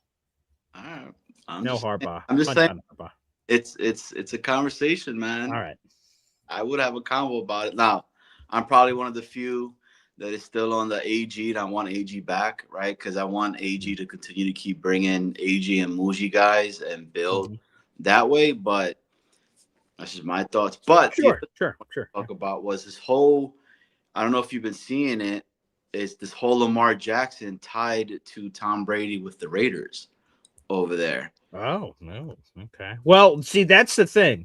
There are two thoughts for every quarterback that becomes available this offseason. It's who the hell are the Jets going to get, but where are these other, like, for instance, Alon brought him up, like Mac Jones, right? What if Mac Jones goes to Indy or these other places, the ones that affect us? I guess Indy is sort of irrelevant because their first round pick is ours. But like in the places where the Raiders, right? If they get Lamar Jackson, would they then still take Fernando? Probably not. Or any of these guys up top, Cleveland, what do they do? Who else is in the top 5 range? Cardinals and some of these other teams that could eliminate themselves in the quarterback conversation. So yes, I did not hear about a Lamar Vegas connection. I heard about the Miami one, but and I don't know how they'd afford it. But you sure? Yeah, sign me up, baby. That'd be great. That either we get it, which would be exciting. Lamar's awesome, or if the Raiders get it, Fernando to us. Huh? So, but doesn't Vegas, their cap is like 100 and something mil as well? Like, let me see. Let me take a peek. I haven't looked in a while. So NFL cap space. Where the hell are the Raiders? The Raiders. Oh yeah, they've got 100 on the. Oh wait, let me get to. Oh, we are in 2026. Excuse me.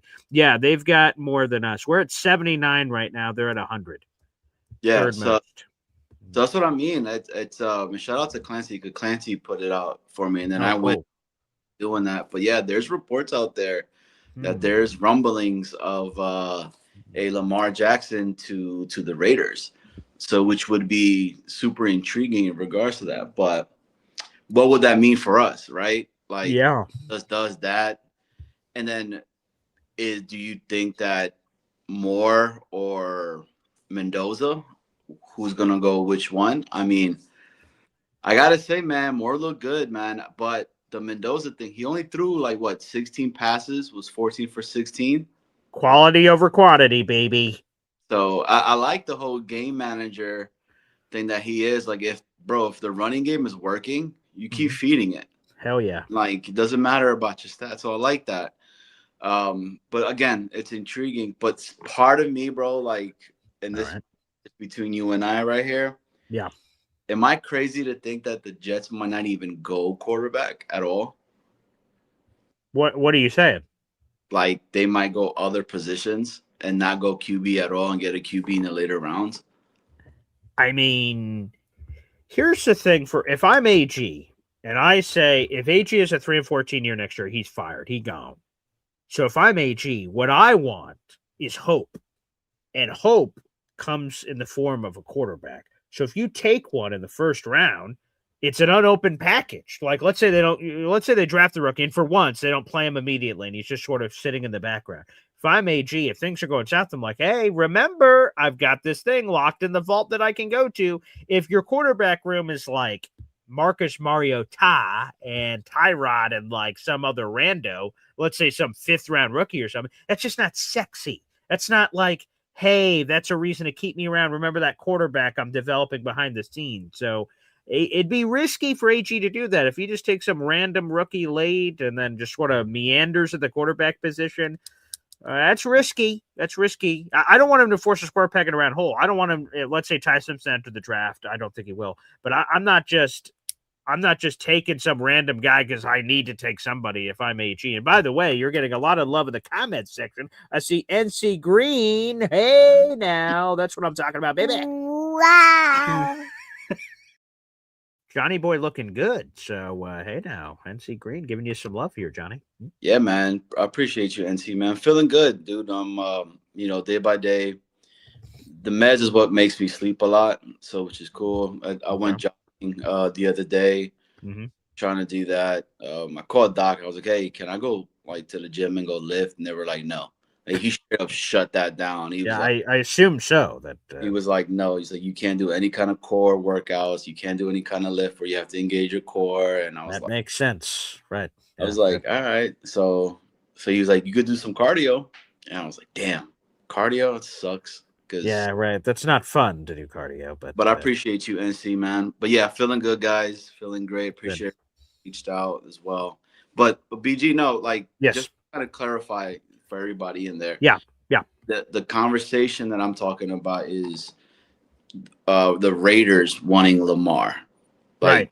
And then they don't get Fernando. Correct. And it boils down for us. But then wouldn't that mean, like, I don't know, like what the trade would go. So Baltimore would be needing a quarterback at that point. I don't know what Baltimore's plan is. If they say fuck Lamar, then what the fuck are they going to do? I don't know. Like, Jim is gone. I mean, John is gone. Yeah. As well. You know what I'm saying? So like you get your whole new coach and the coaching is wanting to do this.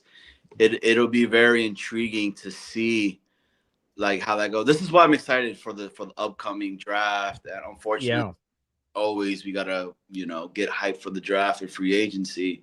But there's a lot of stuff. But insert Trinidad. Yo, he impressed me, man. That kid is a chip on his shoulder, right? A Division II kid, nobody, zero recruit, and went ahead and look what he's doing right now with Ole Miss. Ole Miss looks scary, bro. And I'm a Bulldog, man. Oh, I'm so sorry. Right after yesterday, sorry, man. Yeah, but Trinidad James, it's funny. Go to Mark, right? Yeah. But I don't know. It'll be intriguing to see Trinidad with against the Canes and kind of go from there as well. Yeah. Let's see if he keeps this story going. Again, more quarterbacks in the draft would be crazy. So, yeah, I mean, where would you think he would land? Is he like a early first rounder, or second? Or Trevor said QB3 in this class. Now, QB3 can have a wide range of outcomes, but I mean, I don't want to overreact to one game, but probably still a top 20 pick, maybe something like that. Which again, the Jets have 2 first rounders in the top 20, so maybe he enters that conversation. I'd have to see more. I couldn't just do it off this game, but a lot of people may be willing to move and groove about him. So another guy. Yeah. Alon says maybe day 2 pick. He doesn't seem as a top 10 pick, so maybe. But sometimes those day 2 guys could go first round. So we'll see. Yeah, so that's what I mean. So there's, again, maybe it's me, bro. Maybe I'm tripping, but I'm starting to get that feeling like, yo, the Jets might not even go quarterback, bro. They might go anywhere and every other thing and all the other positions that they're needing and continue. We have a bunch of needs, so Sure. you know. So, did you see that list of all the players that are going to be gone? It's nuts, bro. I've seen the free agent list. So I assume that's what people are talking about. Well, like free agents for us. Yeah. It's insane, bro. It's like 3 pages long. We could have 50% roster turnover at a maximum, I believe, with all the guys that are, and then decisions, right? If Jets decide to cut people or trade people or whatever. So yeah, it's a long list, man. Yeah, exactly. So, but all right, man. But yeah, dude. I don't know, man. It's just a lot. Fernando, I have to say, he was getting in the beginning, bro. He was getting popped left and right. He got sacked a bunch of times. Definitely at the beginning, like his first 2 passes, he just got sacked. I'm like, God, don't get hurt. And then, like I said, he bounced back and looked really good. So I loved everything I saw from Fernando. Yeah, he didn't waver, bro. He kept on going, and I was like, man, this kid's tough. Because, dude, them hits that he took was no joke. And how fun is it to see Gunner? Yeah. That kid, man, tell you, man, that dude takes some hits, bro. But I wanted that Gunner versus Carson Beck all over again just to show, but hey, it didn't happen. But hey, BG, man, appreciate you. Hey, yes, sir. Thank you guys for everything. Let's hope the Jets get it right, man. At the end of the day, you know, I do trust in Muji and I do trust in AG. I've liked what they've done with a lot of the free agents that they've picked up, the drafts that we had last year. But Aaron Smith, right? Like, he didn't do it. Well, I mean, all the wide receivers in our damn they ain't do anything. So how can you really evaluate that? Hey, quick thing. Is tonight a Jets Worldwide episode? Yes, it is tonight, man. Tonight. So we're bringing I don't know if you guys know, but Joe and Jax, the kid that you know, and his pops has had the whole like story about the Jets, and he's like, bro, we suck. Like, we haven't made the playoffs. What is the playoffs? He's actually coming on our show tonight at 7. Awesome. Really looking forward to it. Anybody that, you know, is diehard and essentially, right? Because like you and I, our kids, there's no choice. Like, you are like, regardless of it. But I remember with my son, like my son's first word that he spelled was Jets, right? Jets. Jets. Beautiful. Jets. And to be able to talk to him, to see how it went viral and kind of, you know, get an understanding of what he thinks the New York Jets are going to do. It'll be a fun show on here. So BJ, what time is that again tonight? 7:30, man, Eastern Standard Time. And let me go full screen on you. What channel is that that people can find that on tonight? It's going to be on Jets Worldwide, all one word, YouTube. Come check it out. Myself and my the host with the most, Mr. Snowball, will be in the building. And yeah, come guys, check us out. It's always a good time. You guys know what we do. So we're actually looking forward to, we want to get BG once, you know, our schedule is to bring him back on there so we could talk some more, especially probably after, like, with all the Fernando conversation and what's going to occur with that. So yeah, man. So, but again, BG, man, I appreciate you, brother. Everybody, appreciate everybody in the chat. JETS, Jets, and for Bob, JETS, Jets.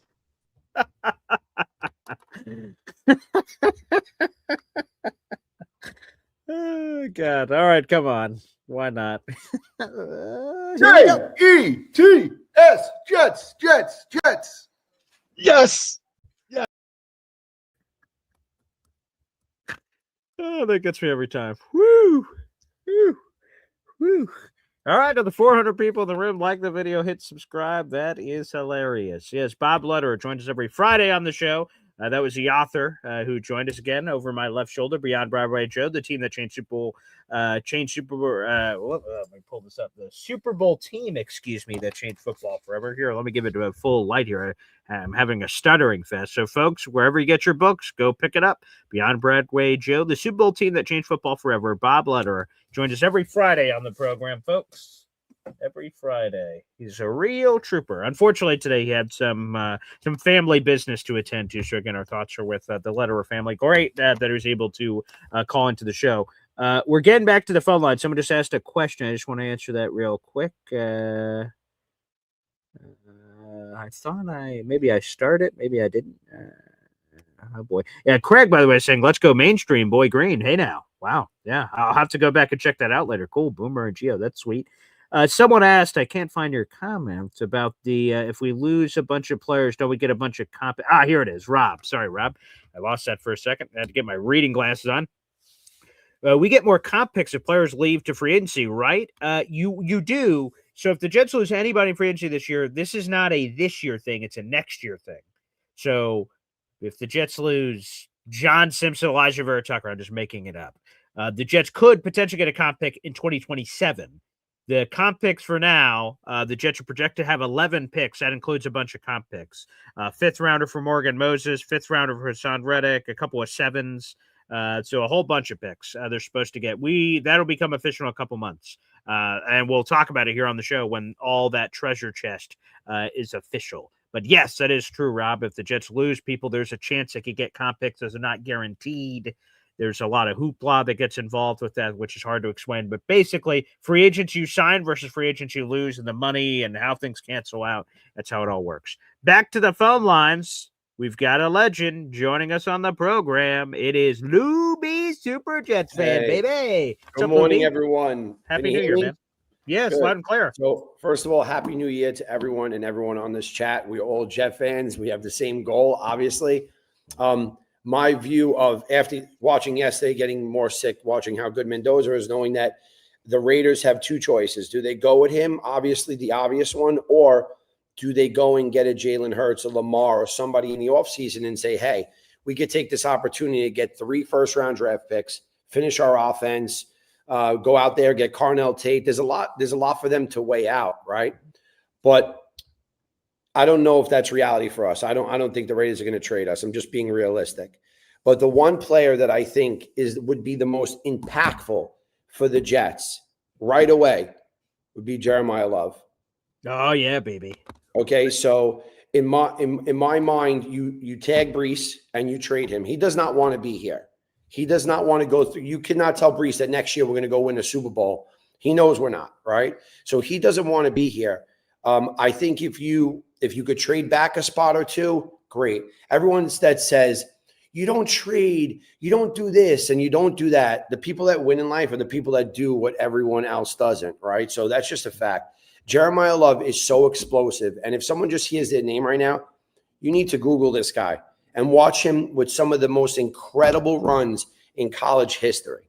This guy jumps over people. He would be explosive. And any quarterback that we get, so there are some quarterbacks obviously available in the offseason to us, and any quarterback that we get, you put that guy in the back, you're going to make his life a lot easier. This guy is an animal. And with the other things, we need so many things, everyone says. You need so many things. Well, when you trade Brees, you get another pick or two, and you work on the other things that we need. That's my opinion. I loved watching that guy Trinidad last night. Hopefully another quarterback is in the conversation. He looked really good. I don't know where he stands, but I think Ty is out. I don't think Ty goes to the NFL after yesterday. I think he did terrible, and I think that's a wrap. What are your thoughts about this? I know you're a big Notre Dame guy. Oh, yes. Yes, I am. I can confirm. I am a big Notre Dame guy. So to hear you, I'm seeing all the people in the chat. They're like, running back. Come on, people. You need to see what we're talking about here. If you have not seen Jeremiah Love, then. Can you play that clip of that unbelievable run from him that he basically went against the entire team? Yeah, I'll have to see if I can find it here out there in the universe, but I'm trying to see. Yeah, go ahead. Describe it. Yeah. Yeah. So he is just so explosive. He can catch. He can run. I mean, obvious, but that's a guy who would really change the look of our offense with the offensive line that we have, right? And I'm sure our offensive line is going to get a little bit better, whether it be off-season or draft. I know there's some great centers that are out there. Alana pointed to as well. So I'm just saying Jeremiah Love is incredible. And I know some people don't like this type of thought. I know Hep is on that train as well. But just look at him. Just look at him before you say no. As far as quarterback, I think that we get maybe a Malik, or he goes. I'm hearing that he's going to go to Miami because of some connection that they would try to look for him. And I love Tanner from Philly. I think he would be great. We need somebody just solid in the quarterback room. And then if we draft someone, obviously we're going to draft somebody back there. But there's just my thoughts. I'd really love for you to show that, because anyone that says that you got to see this run, and then you tell me if you don't want this guy on the Jets after you see this run. And here, I'm trying to find that run, but here's what I could show you guys. Look at this guy. Look at this guy. Let me see if I can pull this up here in a second. Here it is. Yeah, look at me. This is me in the cardboard cutout of Jeremiah Love, baby, at the Notre Dame gift shop. Come on, man. Look at him. We'll get you to training camp. We'll get that picture real. Oh, my God. Oh, that would be crazy if that happens. Come on, man. Look at, and especially I just read this, which is crazy because of running back positional value. They think Jeremiah Love is going to be a top 20 pick. He should be a top 10 pick. So if the Jets could get this guy plus whatever else they could get, man, and he makes everybody better. He can run the ball. He can catch the ball in the backfield. I was at the Notre Dame Syracuse game, and he ran for like 200 yards and 3 touchdowns and had all these home run hits. I mean, he's just a freak, man. Jeremiah Love is Lou B. I did not anticipate this take on the program today, but I'm titillated by it. So I don't give a shit what anyone says in the audience. Yeah, Lou, freaking Jeremiah Love, man. I love Love. He is absolutely, and people are saying it, a top 10 talent of the draft. That's true. If you just take away the running back thing, he's probably top 5 in this draft in just terms of pure talent. He is phenomenal, man. So you know who agrees with me and you? The Heisman Committee. Yeah, that's right. Huh? Yeah, don't take it from me. Take it from them. He was the only running back there. And look, just watch him. That's all I ask before you judge me or BG. Yeah. Just please watch this guy, because if he was at Brees does not want to be here. Some days he plays good. Some days he plays bad. He's not the talent that we were hoping he was going to be, but he does not want to be here. I love Brees. He does not want to play for the Jets. He just doesn't want to. So you got to tag him and you got to trade him. If you could do that, right? If you tag and trade him, you get some sort of an asset back. You potentially get Love to replace it, because running back's obviously super important. AG wants to run the football, so why not get the best of the best that you could possibly get? And then cheap rookie control. He signed for at least 4 years, and then you have the 5th-year option later. Like, man, that's pretty attractive. Jet fans, just think of having this guy on the team for the next, 4 or 5 years. Just think about that for a second. No matter, I know we have so many needs, and no matter who we pick, we have other needs, right? Right. But just look at this guy run, and then tell me you wouldn't want the next 4 years with him in the backfield. He is unbelievable. So that's it. That's all I got for today, BG. But I'm going to send you the that video. Please play it for everyone. I will. Yes. Just watch this video. That's all I ask. All right, you're the best, baby. I'll text it to you now. Have a great day. Happy New Year to everyone. Go Jets. There he is, Lou B. Yeah, you'll text me and I'll try to get it on the show. Yeah, if you have not seen Jeremiah Love highlights, I mean, oh my God, I've seen him in person. Wow. There is just a wow factor there. It is spectacular. And then some of the, like you say, running backs. Look at Jahmyr Gibbs at Detroit, man. I mean, it is just an instant impact. Jeremiah Love can do it all. Oh, spectacular. The only shame is my dad would have loved to see this of Notre Dame in the college football playoff. Just the rest of the world would have seen more of, holy shit, this Jeremiah Love guy. So they did not, and now he's entering the draft, so no one got to see any more of him. But, man, he is spectacular. All right, let's dive back into the phone lines here. Up next, Kyle Clifton. You're on the Love train, right, baby? I love the player. Great. Love. I don't know if I'd love the value at number 3. All right, that's fair. But the issue is, like, you'd probably want to go back, right? Probably. If you were to do something like that, definitely, yes. So, but to go to Lou's point, and I love Lou, I don't know what we get. Like, there's a lot of moving parts if you want to trade. Right. Who's moving up and who's moving up for what? Right. Yes. Yeah. Well, you'd probably want to get at least a 3rd-round pick for the opportunity to sign Brees long term, right? Because they're not going to trade a 3rd rounder for him to play on 1 year of the tag. They'd probably want to extend him at lesser money and guarantee it throughout the deal. There's a lot that goes into that. I mean, it's a possibility. I love the player. Okay. And I don't know that the quarterback is going to necessarily be there if we stay at 3. I think that other teams are going to want to go up and get in front of us, and we might be a little reticent to spend the capital. To if we're competing with the Browns that are trying to go from 6 to 2, like say we both like both Mendoza and Moore, what we're going to overpay the 18th pick to go up once? Like it's ridiculous. That's true. I don't think I'm right, because if that's how it all works out, right?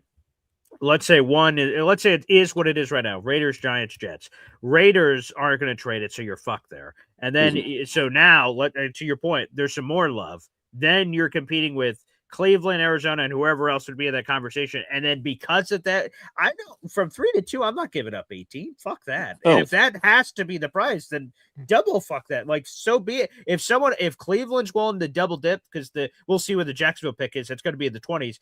Whatever that, if that's what they're willing to do that, then I guess we got beat. Like, take it. There's no way. I'm not giving up 18 for one swap. No. We have 4 picks in the top 50 this year.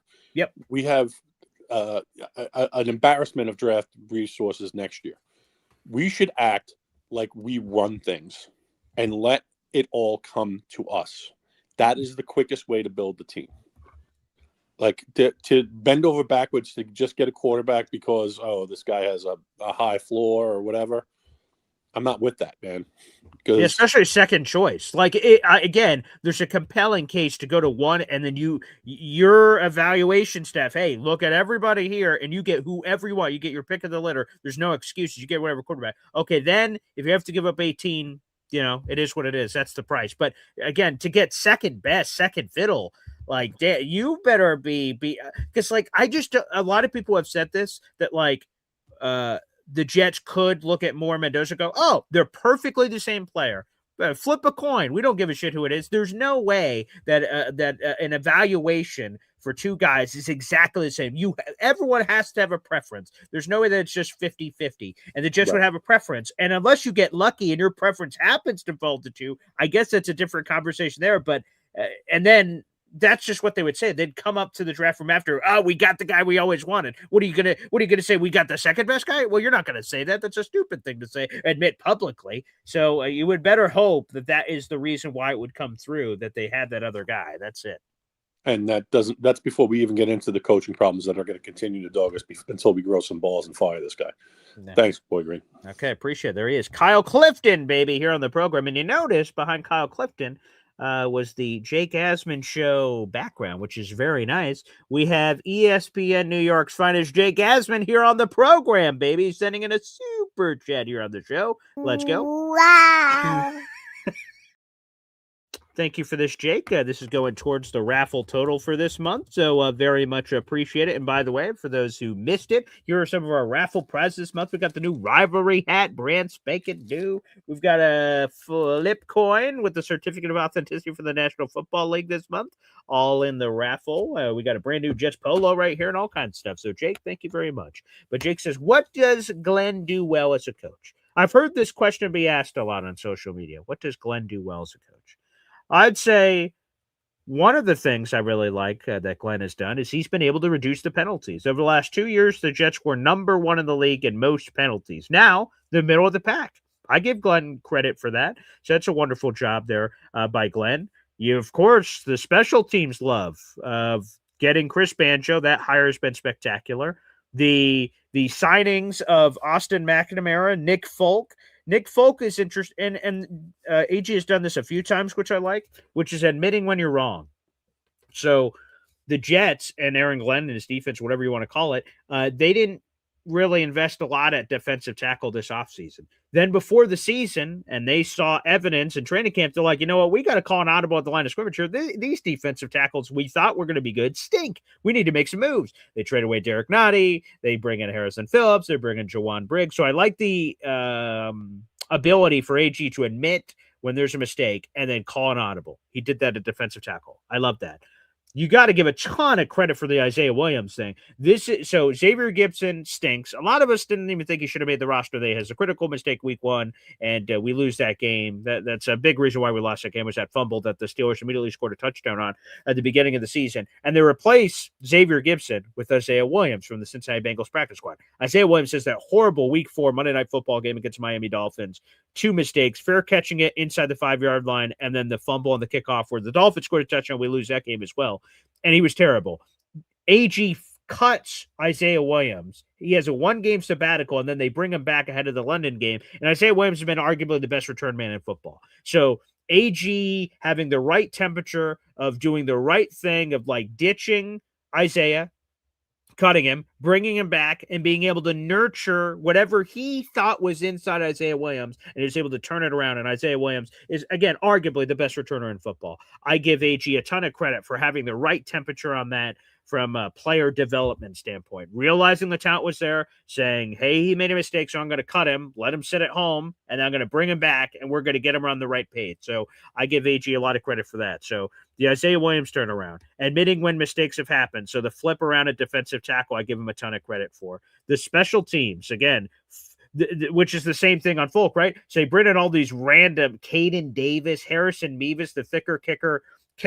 So they bring in those kickers and they say, we're going super young. Wait, these guys suck. We're going to make a pivot. We're going to go get Nick Folk. Nick Folk has had a terrific season. Thank you to AG for having that realization and saying, this isn't working. We got to go to a different direction. He did. I think he deserves a ton of credit for that. And quite frankly, Josh Myers and the offensive line and putting this group together now. So let's go to the draft part of it. Armand Membu, 7th overall pick. He's been a spectacular 7th overall pick. We go back to the Joe Douglas era where his first draft pick is Mekhi Becton. That set off the run of terribleness of what the Jets were. Unfortunately, that pick set the tone for bad. On the Jets side, who set the tone for good, AG has final say on all roster decisions. So any love people in the audience give love to Darren Muji, they have to turn around and give that love to AG too, because he makes a lot of those key decisions. And I don't think AG, I don't know this 100%, I don't think AG has his feet kicked up at his desk and Darren Muji crawls into his office and then says, hey, can we maybe acquire Jawan Briggs? I'm sure these are very involved conversations where AG's identifying talent, Darren Muji's identifying talent. I think it goes both ways. So the talent from that perspective of making those kind of decisions. So I give him a lot. Now, I'm answering this because I'm being asked, what does Glenn do well? I'm not pretending that there aren't a lot of terrible things. I mean, the Jets record is 3-13. That's going to end up finishing as one of the worst records in Jets history. So that's not good. He's made a lot of mistakes in press conferences of saying silly things and being contentious when he didn't need to be, certainly. There was all kinds of game management issues this year with the Hail Mary bullshit happening in back-to-back weeks and how Aaron Glenn handled some of those time management situations. The thing I like is as we progress through the season, there's been a lot less of the boneheaded game management stuff from AG. I'm not saying it's been spectacular, but it's been a lot less, geez, look at this idiot. That hasn't been happening. Have the Jets gotten their teeth kicked in? Yes. Over these last 4 weeks, the worst point differential in December history in the National Football League. They've been destroyed. But the Jets at the trade deadline bent the knee and they made a seismic choice to trade away 2 of their best players.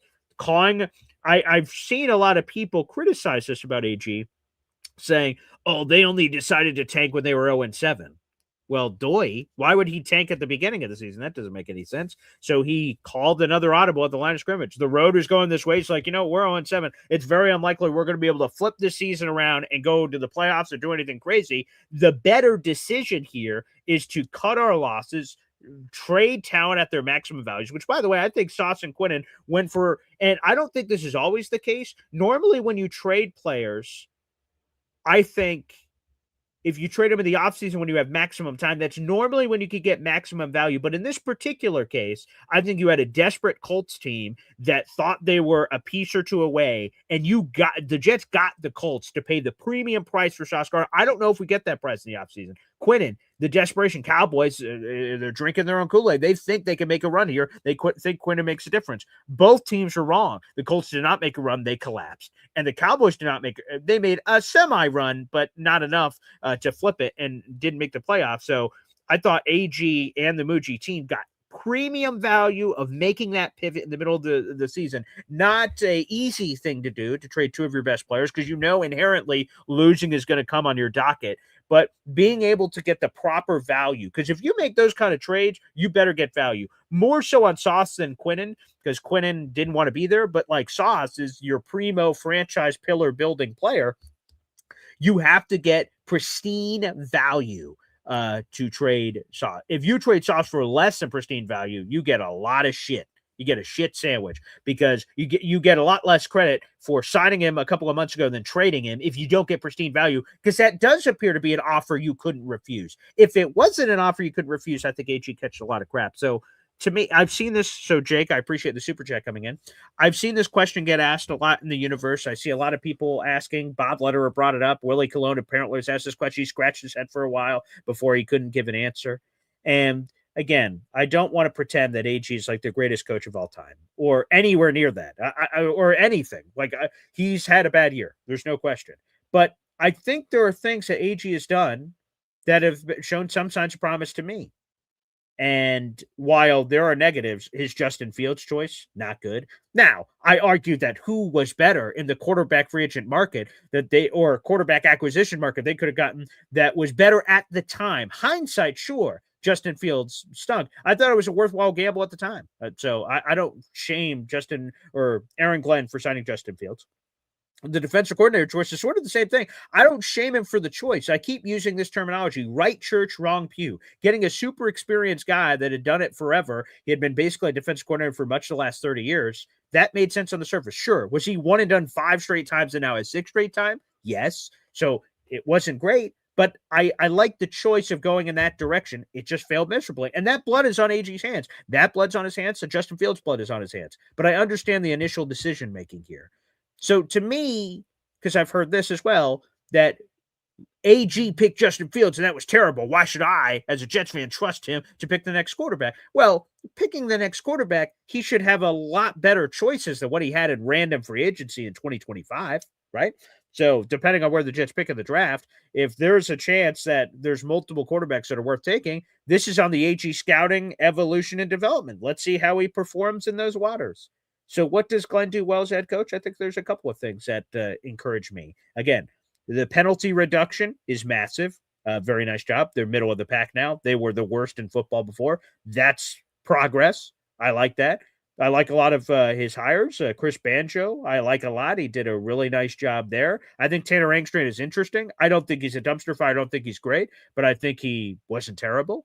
And considering the quarterback situation, which was god-awful, it's hard to evaluate what Tanner Engstrand brought to the table. So Chris Banjo is a plus. Tanner Engstrand is meh. Again, we talked about all the trade acquisitions. Those things would come in for sure. The ability to admit a mistake when he was wrong with player, either roster decisions or player choices, I thought were good. So there's a couple of things. Hopefully that answers your question, Jake Asman. I see we have 100 comments I haven't read yet, so I wasn't on the comment section, so I couldn't see it beyond Jake's here. But those are a thing here. Let me see. Go through some more of your guys' comments here. We got another super chat. Let's go to our boy Truman Dumel with the $5 super chat. Here we go. Wow. Do we have a legitimate shot to draft Mendoza? He put on a clinic versus Alabama. Thank you, Truman Dumel, for the $5 super chat. Appreciate that, pal. Gosh, we can only hope so out in the audience that we have a chance. But here is the chance for people that may just be tuning into the show. Make sure you guys like the video, hit subscribe no matter where you're watching. Let me see, by the way, did we surge over the subscriber threshold? Let's see. Yes! We're at 8,261, baby. Booyah! Yes, we just reached another level. Let's celebrate, baby. Let's pop the bubbly.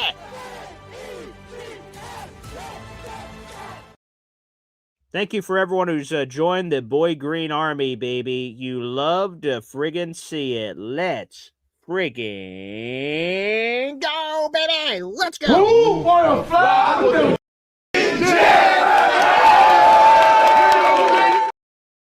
All right, nice. All right, we're over 8,261 subscribers. Thank you to everyone that's joined the Boy Green Coffee Club today.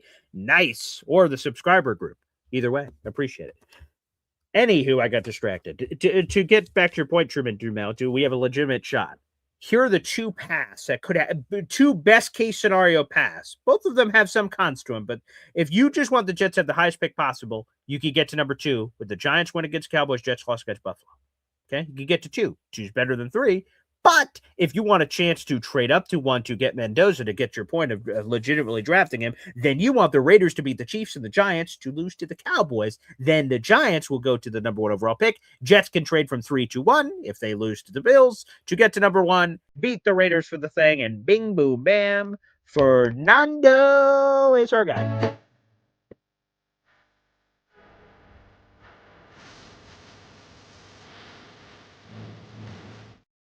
So that's a path. That's a path, Truman.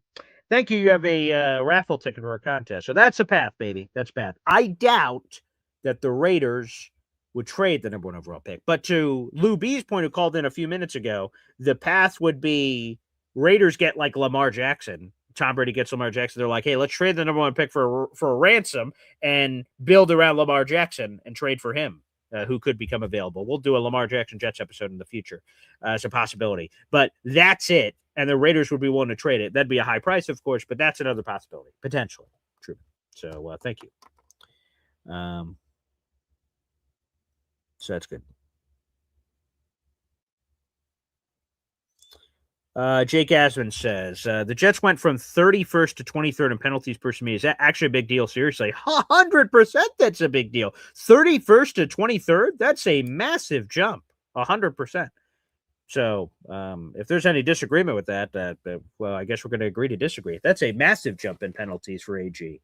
Massive. And to be honest, that's another thing, right? So at the beginning of the year when the Jets were 0-7, their penalties were through the roof. So AG was saying the right things, but nothing was happening. And then he was able to flip it. A big chunk of the middle of the season, we had so it was bad, great, good, bad, average. So it's sort of a on penalties. But yeah, 31st to 23rd is absolutely a massive jump for me in penalties. Yes, I do think so, Jake Asman. Yeah. It's a massive jump. We were 32nd over the last 2 years, or first in penalties, like having a lot of them, or 32nd, and whichever your preference of that analysis is. But yes, yeah, that to me was a massive jump. Mm-hmm.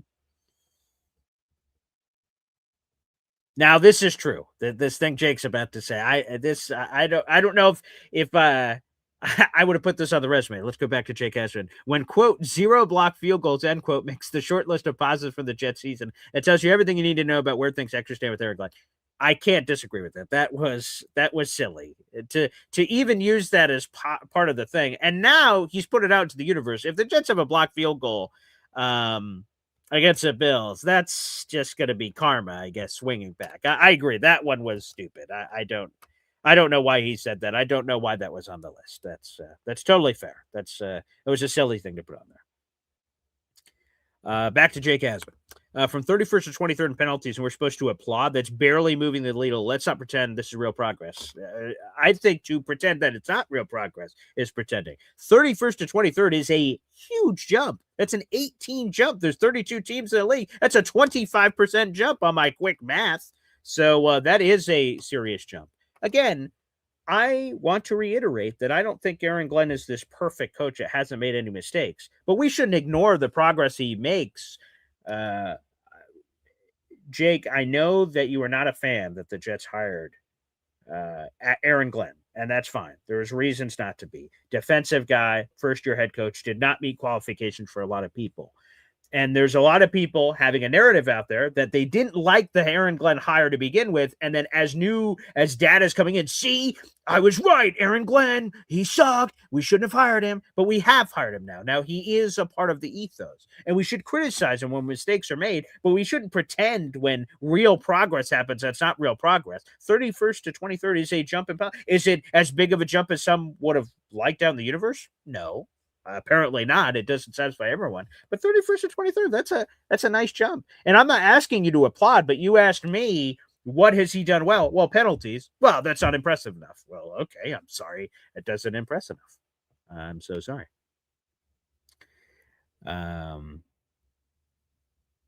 Alon says, Boy Green, there's no way that the Giants don't demand his 2027 first for the Jets to move up from 3 to 2 if things remain status quo. Again, what quarterbacks are available? Who are we competing against? If they can ask for whatever they want. It's a negotiation. I'm not giving up a first to go from 3 to 2 to get my second choice at quarterback, unless the Jets are either one of two things: enthralled with Dante Moore the same way they're enthralled with Fernando Mendoza. They value both of them so highly, they're both franchise quarterbacks. That's one way. Or number two, that they valued one or the other, and that guy happened to fall to 2. So let's say they really love Dante Moore and they hate Fernando Mendoza. And they're like, holy shit, Dante Moore's a 2. That was our guy. Now we aggressively trade. That would be another possibility. Now, we would never know the real truth of that unless they show that on some behind-the-scenes Jets documentary.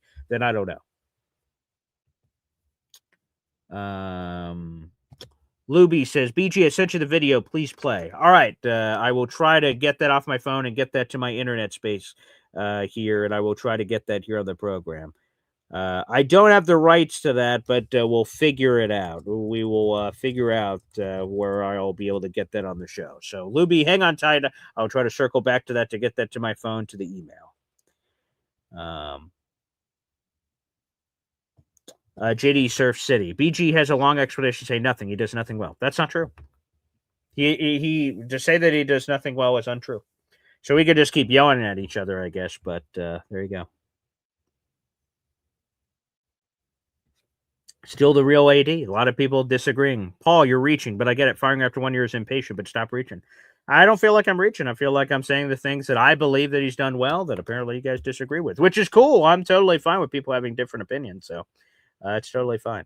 I think just firing him after 1 year for struggling, this team was not expected to be a playoff team, and I get it. They weren't expected to be a 3-13, eventual 3-14 team either. But sometimes new challenges present themselves. Justin Fields, terrible, hurt. Tyrod Taylor, not good, hurt. Brady Cook, an abomination, not good, not good. New information presents itself during a season. Reese saying, BG, you're definitely a patient man for AG. I'm not ready to fire AG after 1 year. Again, unless it was something scandalous or something, I'm not willing to fire him at this point.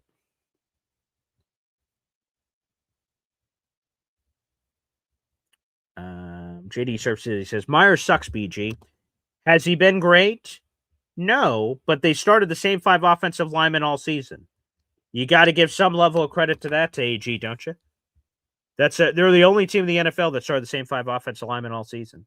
And if Josh Myers is the worst of the group, which I would agree that he is, not everyone on the starting 5 has to be an all-pro. Say, brought in Josh Myers. AG was able to convince him, hey, and Josh Myers was a 56-game starting center for multiple Packers playoff teams, and he came here to compete with Joe Chipman. Hey, good for AG to bring him over here. I think that's a great depth, and then your depth, because of injury, had to immediately start. So, yes. Jake Asman, I can't believe the Jets are so bad. I'm starting to agree with Alon. Well, here we are, I guess. Jake and Alon in the same boat. Never would have thought I saw that. I'm glad I could bring you guys together. God bless America. Jay Reeves, oh boy.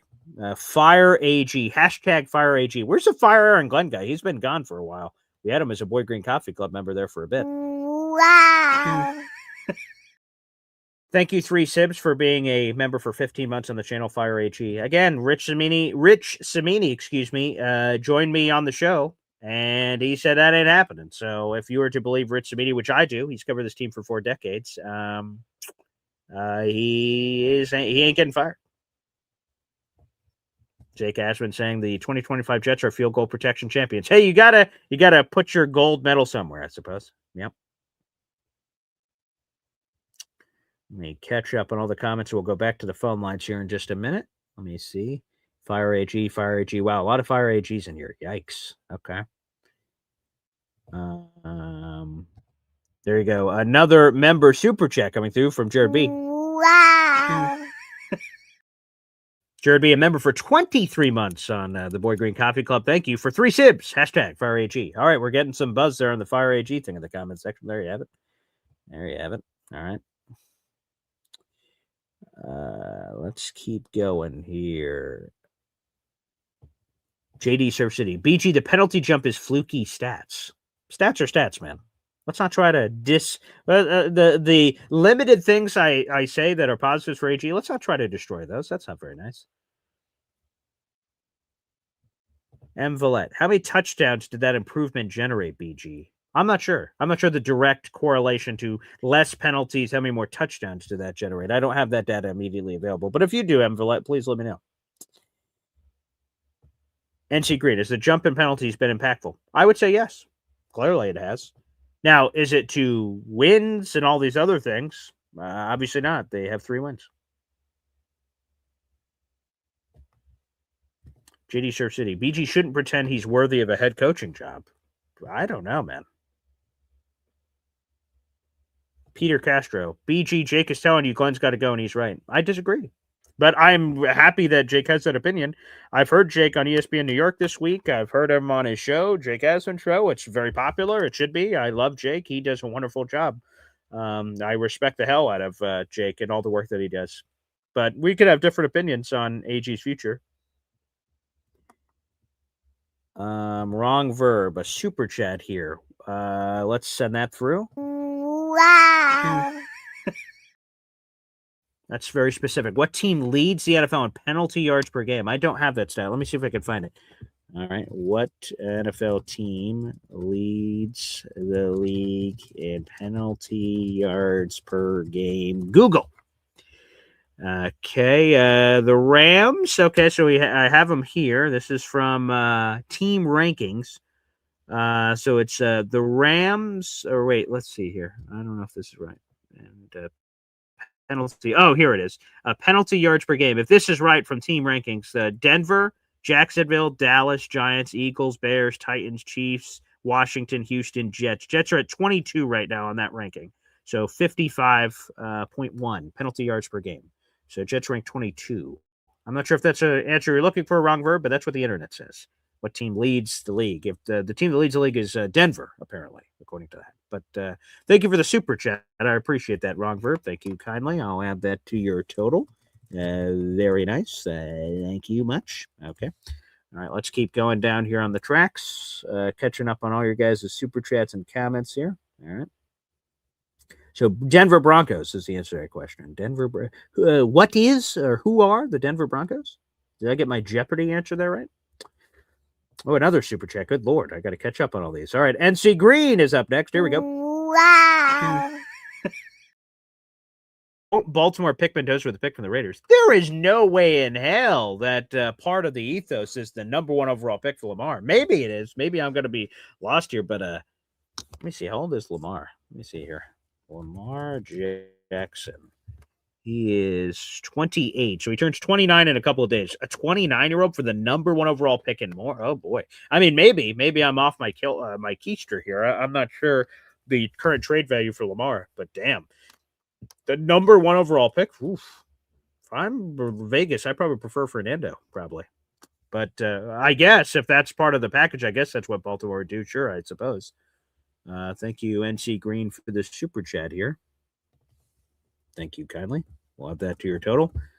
All right. Let's keep going here, trying to catch up with you guys on all these super chats. My apologies. Gator McCluskey. We have a few days left to encourage your organization to fire Glenn because he's awful. But if that doesn't happen, we'll all pivot to support him. I don't know if that's true, but I don't know if everyone will. But I don't believe that the peer pressure from Jet fans is going to change the Jets' opinions to fire Aaron Glenn or not fire Aaron Glenn. I don't know if I agree with that.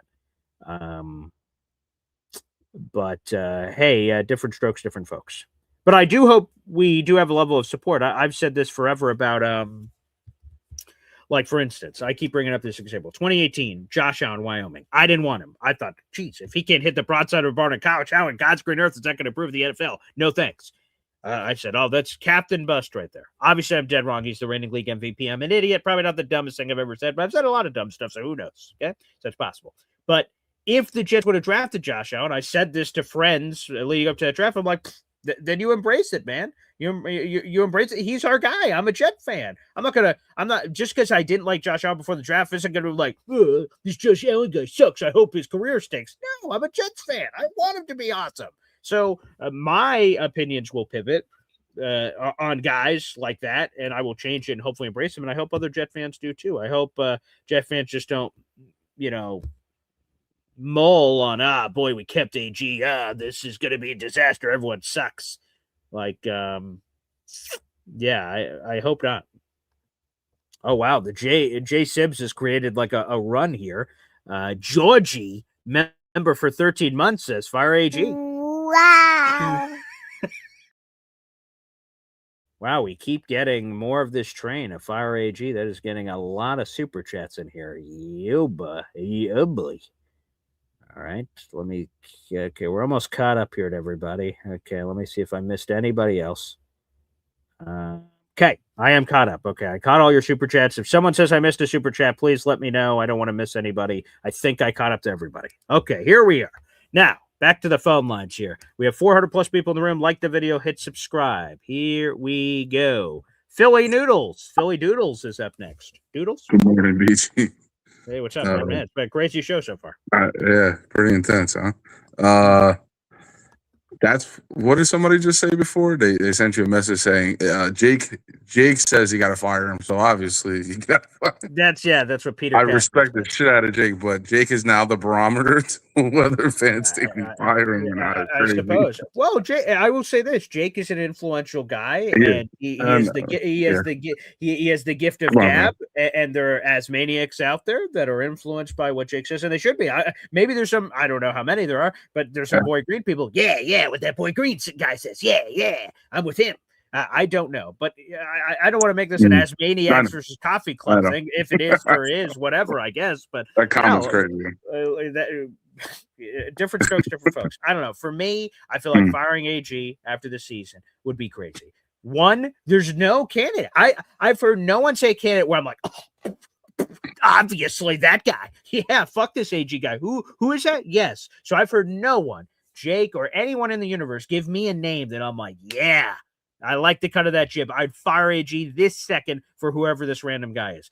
I don't see any of those candidates in this current cycle. So I'm not going out of my way to fire AG for the mister. And a few people have said that to me is fucking bonkers. That we would fire AG, and then when I asked that question to another person, they're like, well, I don't care. Anyone else. I'm like, anyone else? Literally anyone. And I've heard that from a lot of people. I'm like, you guys are fucking nuts. I'm not just firing him for any random guy out in the universe. And then the unknown is better than the known of AG. I just intensely push back on that. I can't get with that. No. I mean, so one thing I'll say for certain, if Harbaugh or Tomlin becomes available, yeah, I'd do it, But here's the thing, though, with that conversation where people, it's okay. I say, man, no name has come up. They're like, well, what about Harbaugh or Tomlin? Okay, so fine. Harbaugh and Tomlin, obviously widely respected, have been around forever.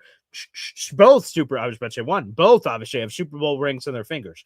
But do you fire AG for the chance that maybe they say yes? Aren't they going to be immediately the most coveted head coaches, and other teams are going to think, you know what, let's fire our guy to go get him? And someone's going to win the Harbaugh or Tomlin six. I imagine only one becomes available. One makes the playoffs and maybe goes on a run. One loses, they're out. So whoever the loser is, maybe they become available. But is it everyone going after that guy? And are the Jets going to beat out every other team for that guy? And what if you don't? They're like, shit, we fired AG and we didn't get that guy. Now what? I don't know. Yeah. Another thing is funny is the Lamar going to. I mean, if Johnny Boy's listen, the scuttlebutt shit is going to happen now. This is the era where forget the era. We're in that time zone where it all starts now, right? And it's been starting. Lamar to the Raiders because of Brady. What are they getting on the other end? You're going to get multiple first round picks. If Tyler Huntley to them is definitely a credible, which I would say is a good backup for sure. Yeah, is it someone you roll an entire season and go get yourself more, or go get it? Well, here's the thing: if you're trading down to where they're at, who's about to be a playoff team, where's your pick at? You can't even draft. You know what I mean? What are you doing there? This is not breaking news like it happened seconds ago, but I just looked down at my phone. So I'm assuming you haven't seen this, Philly. So let me do our breaking news thing, okay? Have you seen the Jets team MVP awards? No. Oh yeah, I have in the past. Yes. Yeah, but have you seen the winner for this? Okay, great. This is a great little bit here. Who do you think was the MVP? So the Jets name a Curtis Martin team MVP, someone on the team that gets the MVP award for being basically the best player on the Jets. And it's gone to all kinds of players over the years, Mosley, Sherwood, all kinds. Who do you think won it this year? Yeah, I want you to guess. I have the answer right here. It's on my phone. All right, can you give me just a hint of what side of the field? Offense or defense? Offense. Isaiah Williams. It is Isaiah Williams. Get Look out. at that. I didn't even. Right, not even. What a story. Well, and I brought him up earlier for HE's thing. A guy the Jets cut. That has to be the first time in history. The guy who won the MVP award for your team at one point you cut and then came back. And he didn't even start the season on your team. So he didn't start the season on your team. You cut him during the season and brought him back, and he's the MVP. That's insane. It also goes to show you, well, the rest of the options. Team ain't that good. Come on. You know, I know. So I know. unbelievable. So I just saw that. Well, that's crazy. Well, it's impact, right? So again, everyone needs to remember something. The regime that we had last, they literally so we didn't gut we gut elite players, right? Like they just gutted out 2 elite players, got picks, everyone got mad or happy. Okay. Yeah. We should all be mad and happy about what happened with the last regime. They gutted out cornerstone locker room guys. Oh, you remember when they said John Franklin Myers, peace. Remember that one? Mm-hmm. Oh, you remember when they had that gunner? Oh, I forget his name, but they had that gunner. They were like, nah, we'll be all right without him. We'll get Irvin Charles. Irvin Charles is it. Like they gutted out dudes in the locker room that did things. Like people need to understand that. Like when you do those type of things, you now have to replace those players, right? Mm-hmm. So when we bring up the Jim Leonards and the Bart Scotts and AG didn't get it, well, some of those guys he was dealing with were tied up on other teams still. It ain't like it was like, all right, we're gonna go trade for Alexander Anzalone.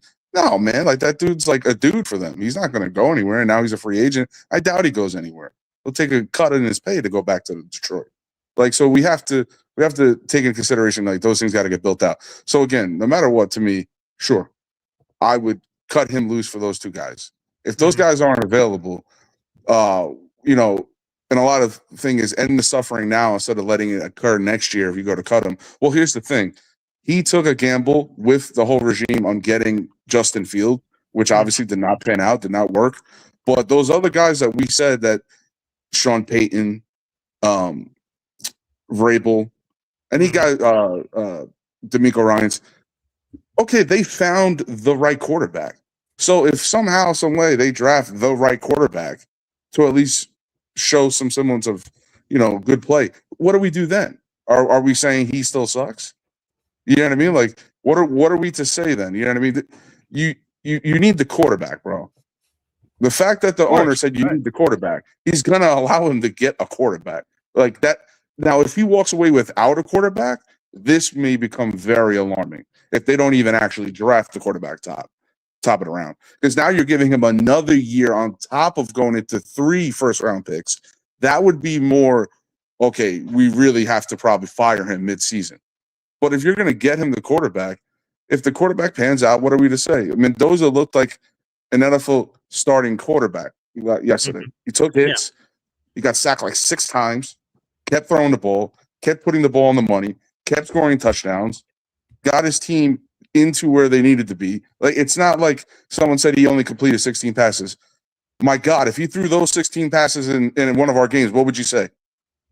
Of course, right? That it was awesome. Know what I'm saying? So maybe, you know what I mean? So, but here's the other thing.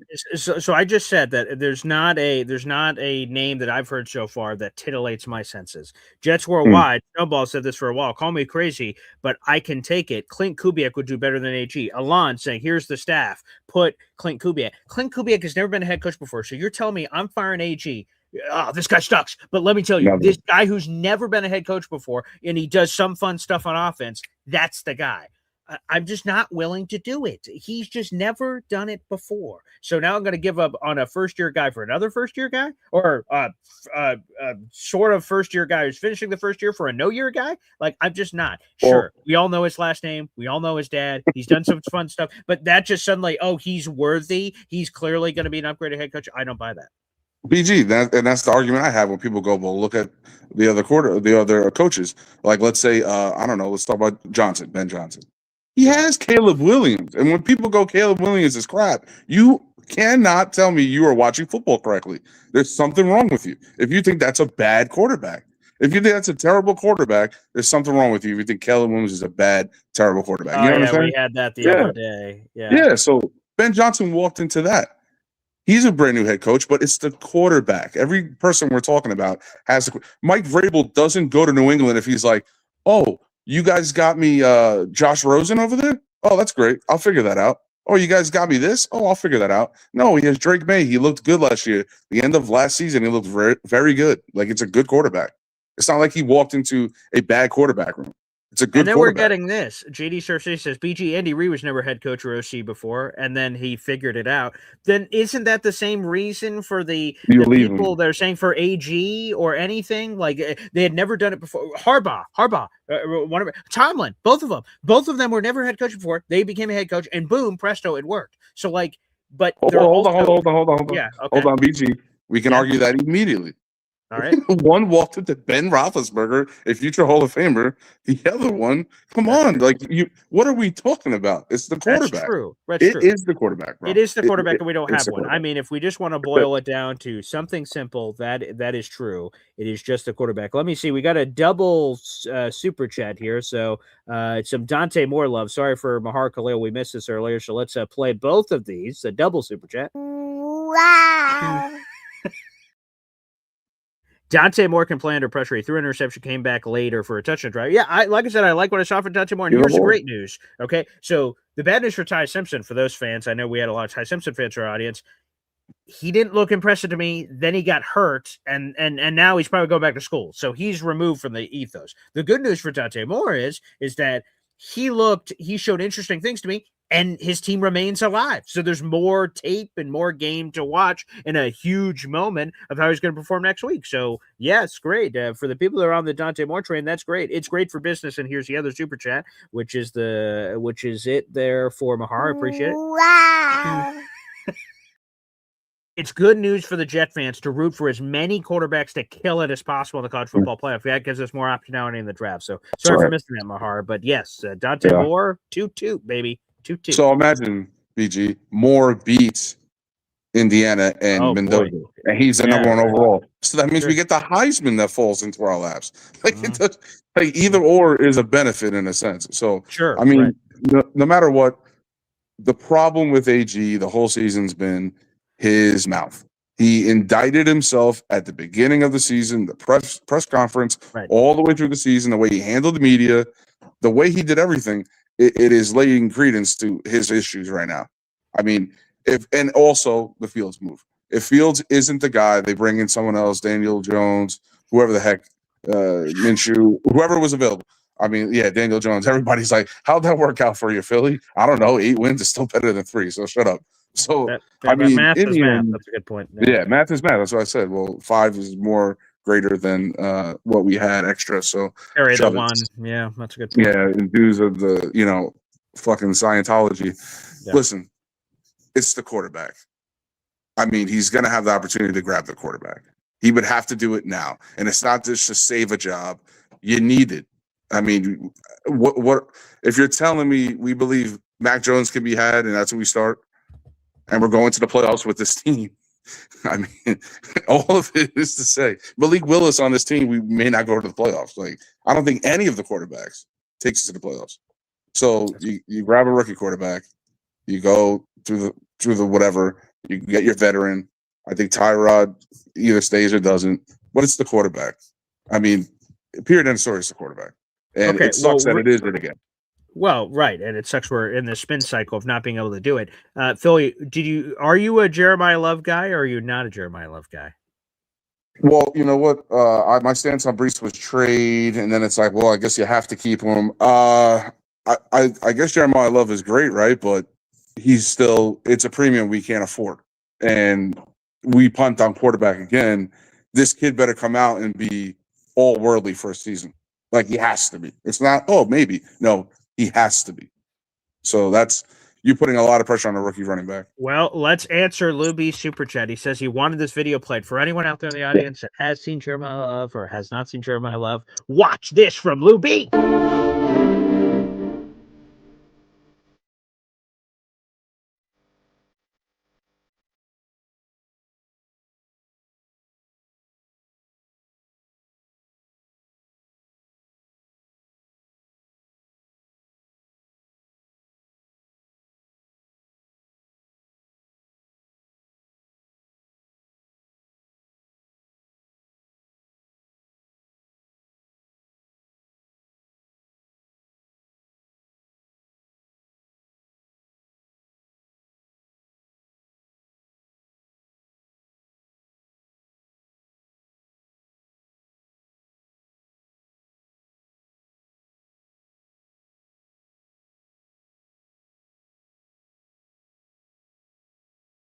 That was inspirational. I'm not gonna lie. Wow, thank you, I'm Lou not gonna B. lie. That And you know what footage. I'm gonna say to that?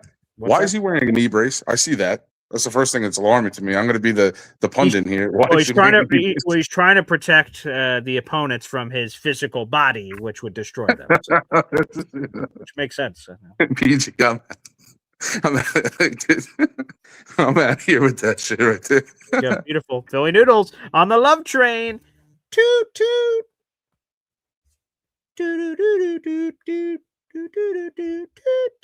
Ah, love train, the love boat. Here we go. All right, back to the phone lines. Frankie. That was good. That was really good. Thank you, I Louis. liked a lot. I agree with I agree with everything Philly Noodle said. Okay, wow, there you go. That was very good. A couple things. Can we stop talking about getting rid of AGs? It's not going to happen. It's Rich Samini said it. So I mean, we can sit here and argue about it, but whether you want them or not, but we're arguing about something we have no control over, and probably 100% is not going to happen. So it's a waste of everybody's time to talk about it.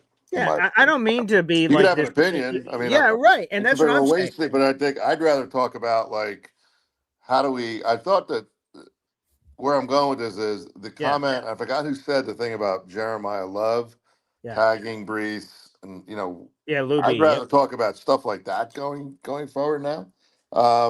Figuring out what we're gonna do versus look, AG's not going anywhere because Woody would look like a complete ass if he 100%, and he's not going to do that. We all know that. Woody's about Woody. It's not even like whether it's the right decision or not.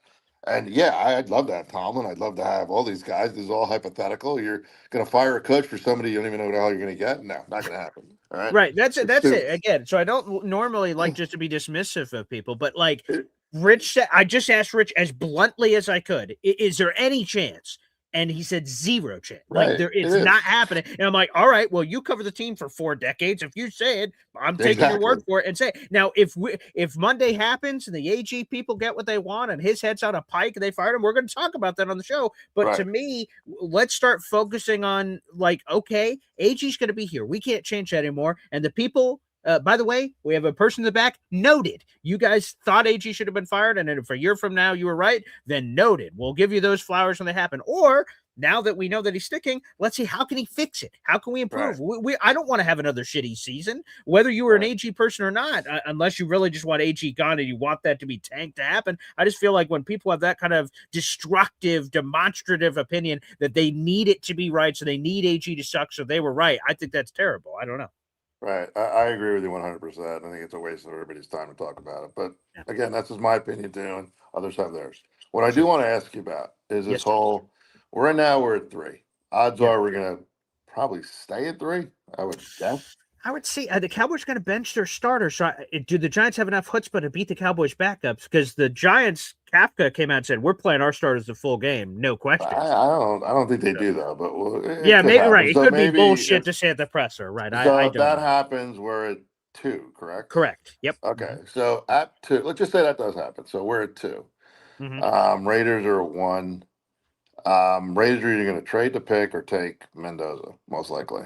That would be the estimate. Okay, if that happens, then I like the idea. And I forgot the caller who talked about Jeremiah Love. And at first I was like, nah, that'd be Lou B. Back.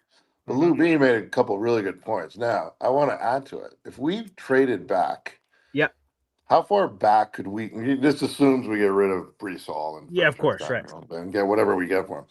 How far back could we move and still get Jeremiah Love? Let me see. So let me pull up Tankathon real quick because I know the teams in my head that would take Jeremiah Love. So you just want to, now that they've won so much, that team has fallen way further than I remembered. So Minnesota was a team that I heard would have been in the Jeremiah Love category. Dallas at 14. So you could probably trade all the way back to, I don't know, 11, 12 maybe, and still get him. Well, here's the only one that's outside. If the Chiefs did something crazy and they took him at 9, I guess I'd have to leave that slight possibility. I'm unclear if they would. So I guess 8 to be safe, but you could probably drop to like the 11, 12 range.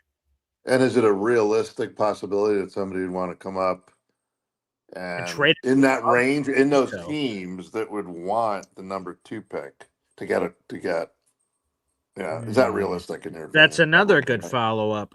Because what would the team Because you have to have need? somebody who wants that number 2 pick. So if Correct. Mendoza's gone and you don't have somebody who Cleveland at wants a 6, I quarterback, guess. So if Dante, right? So let's say we wanted Mendoza, he's out of the equation, and then Dante Moore's on the board, and we don't want Dante Moore.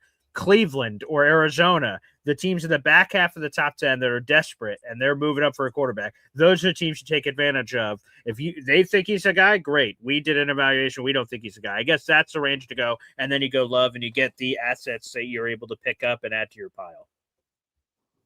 that would be interesting, actually.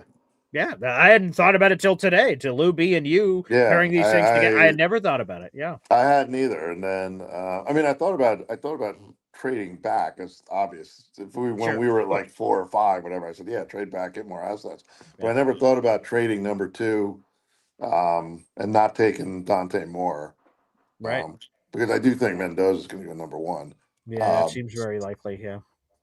So that's pretty interesting. So anyway, it'll be interesting to watch, see what happens.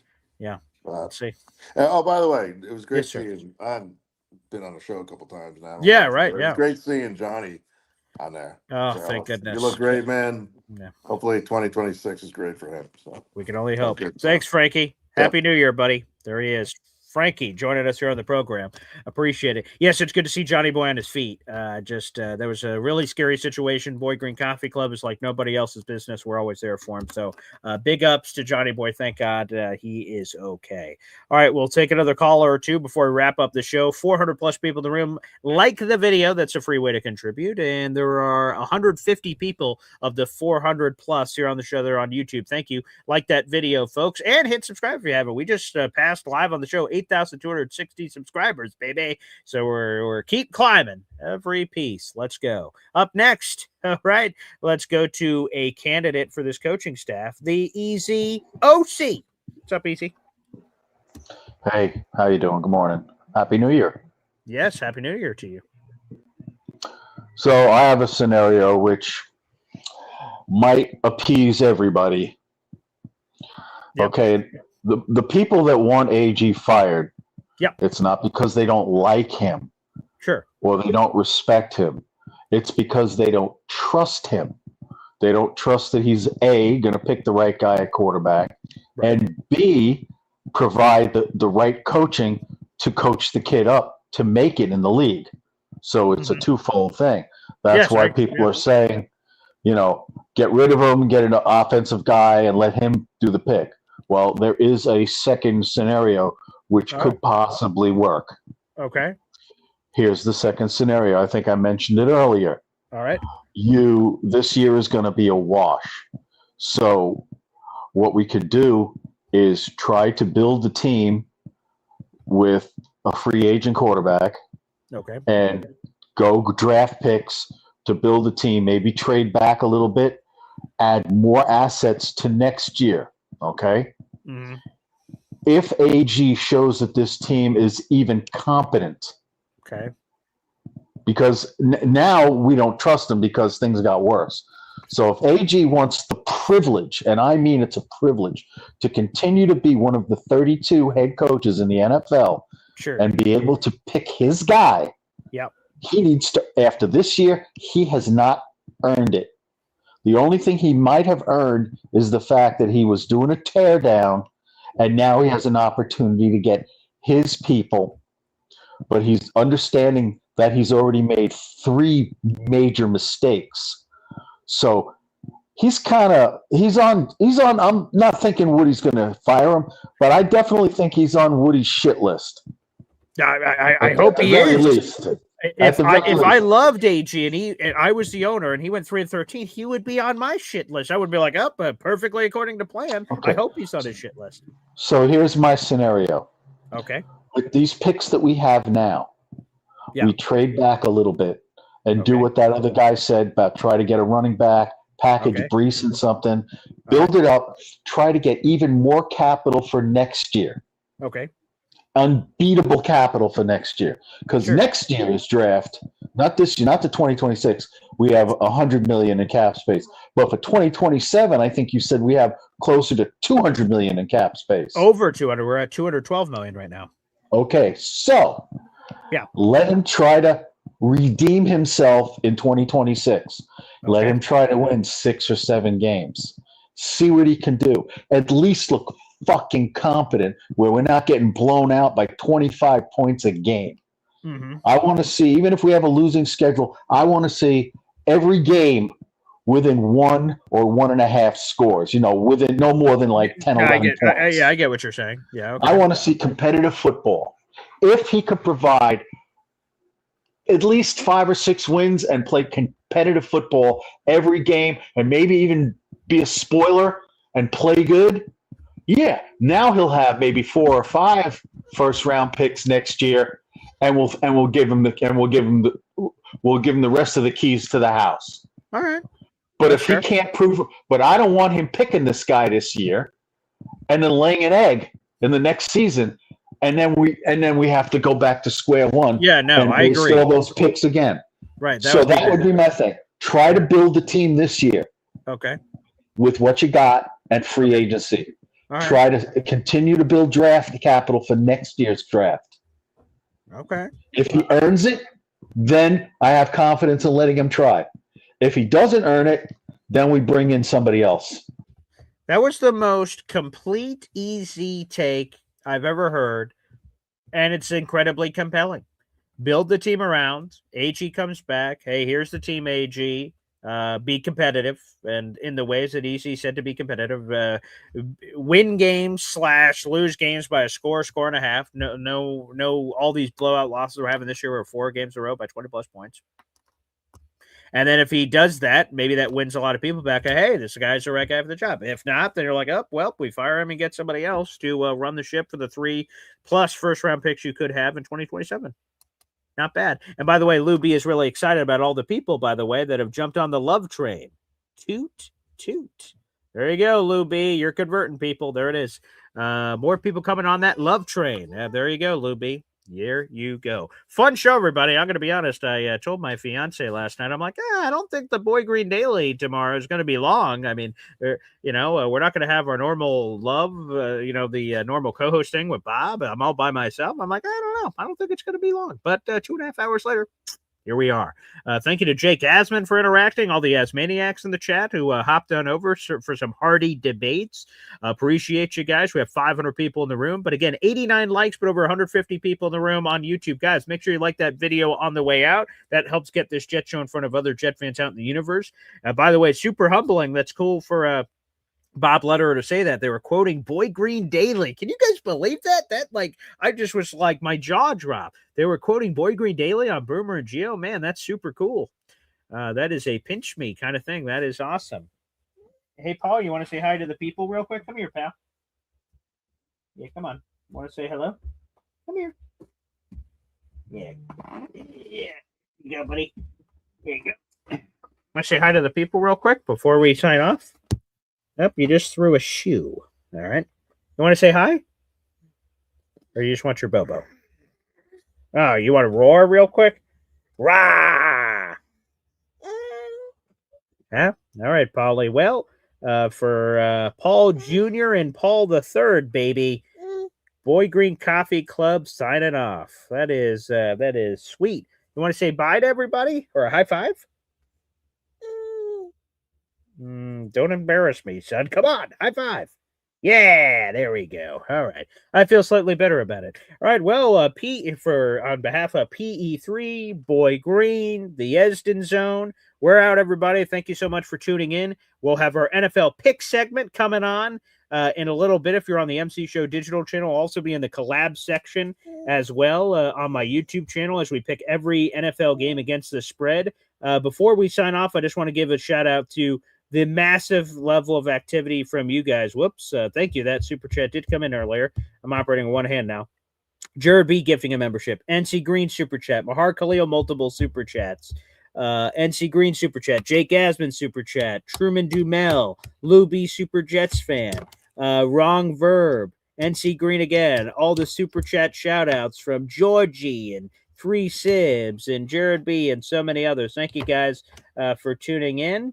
This was the best. You guys are awesome. And hey now, Happy New Year. Yeah, scream it, buddy. Woo! That's the spirit. That's the spirit. All right, everybody. Well, you guys all have a good one, and we'll see you again tomorrow morning for Boy Green Daily with a pop. Well, hop on pop episode.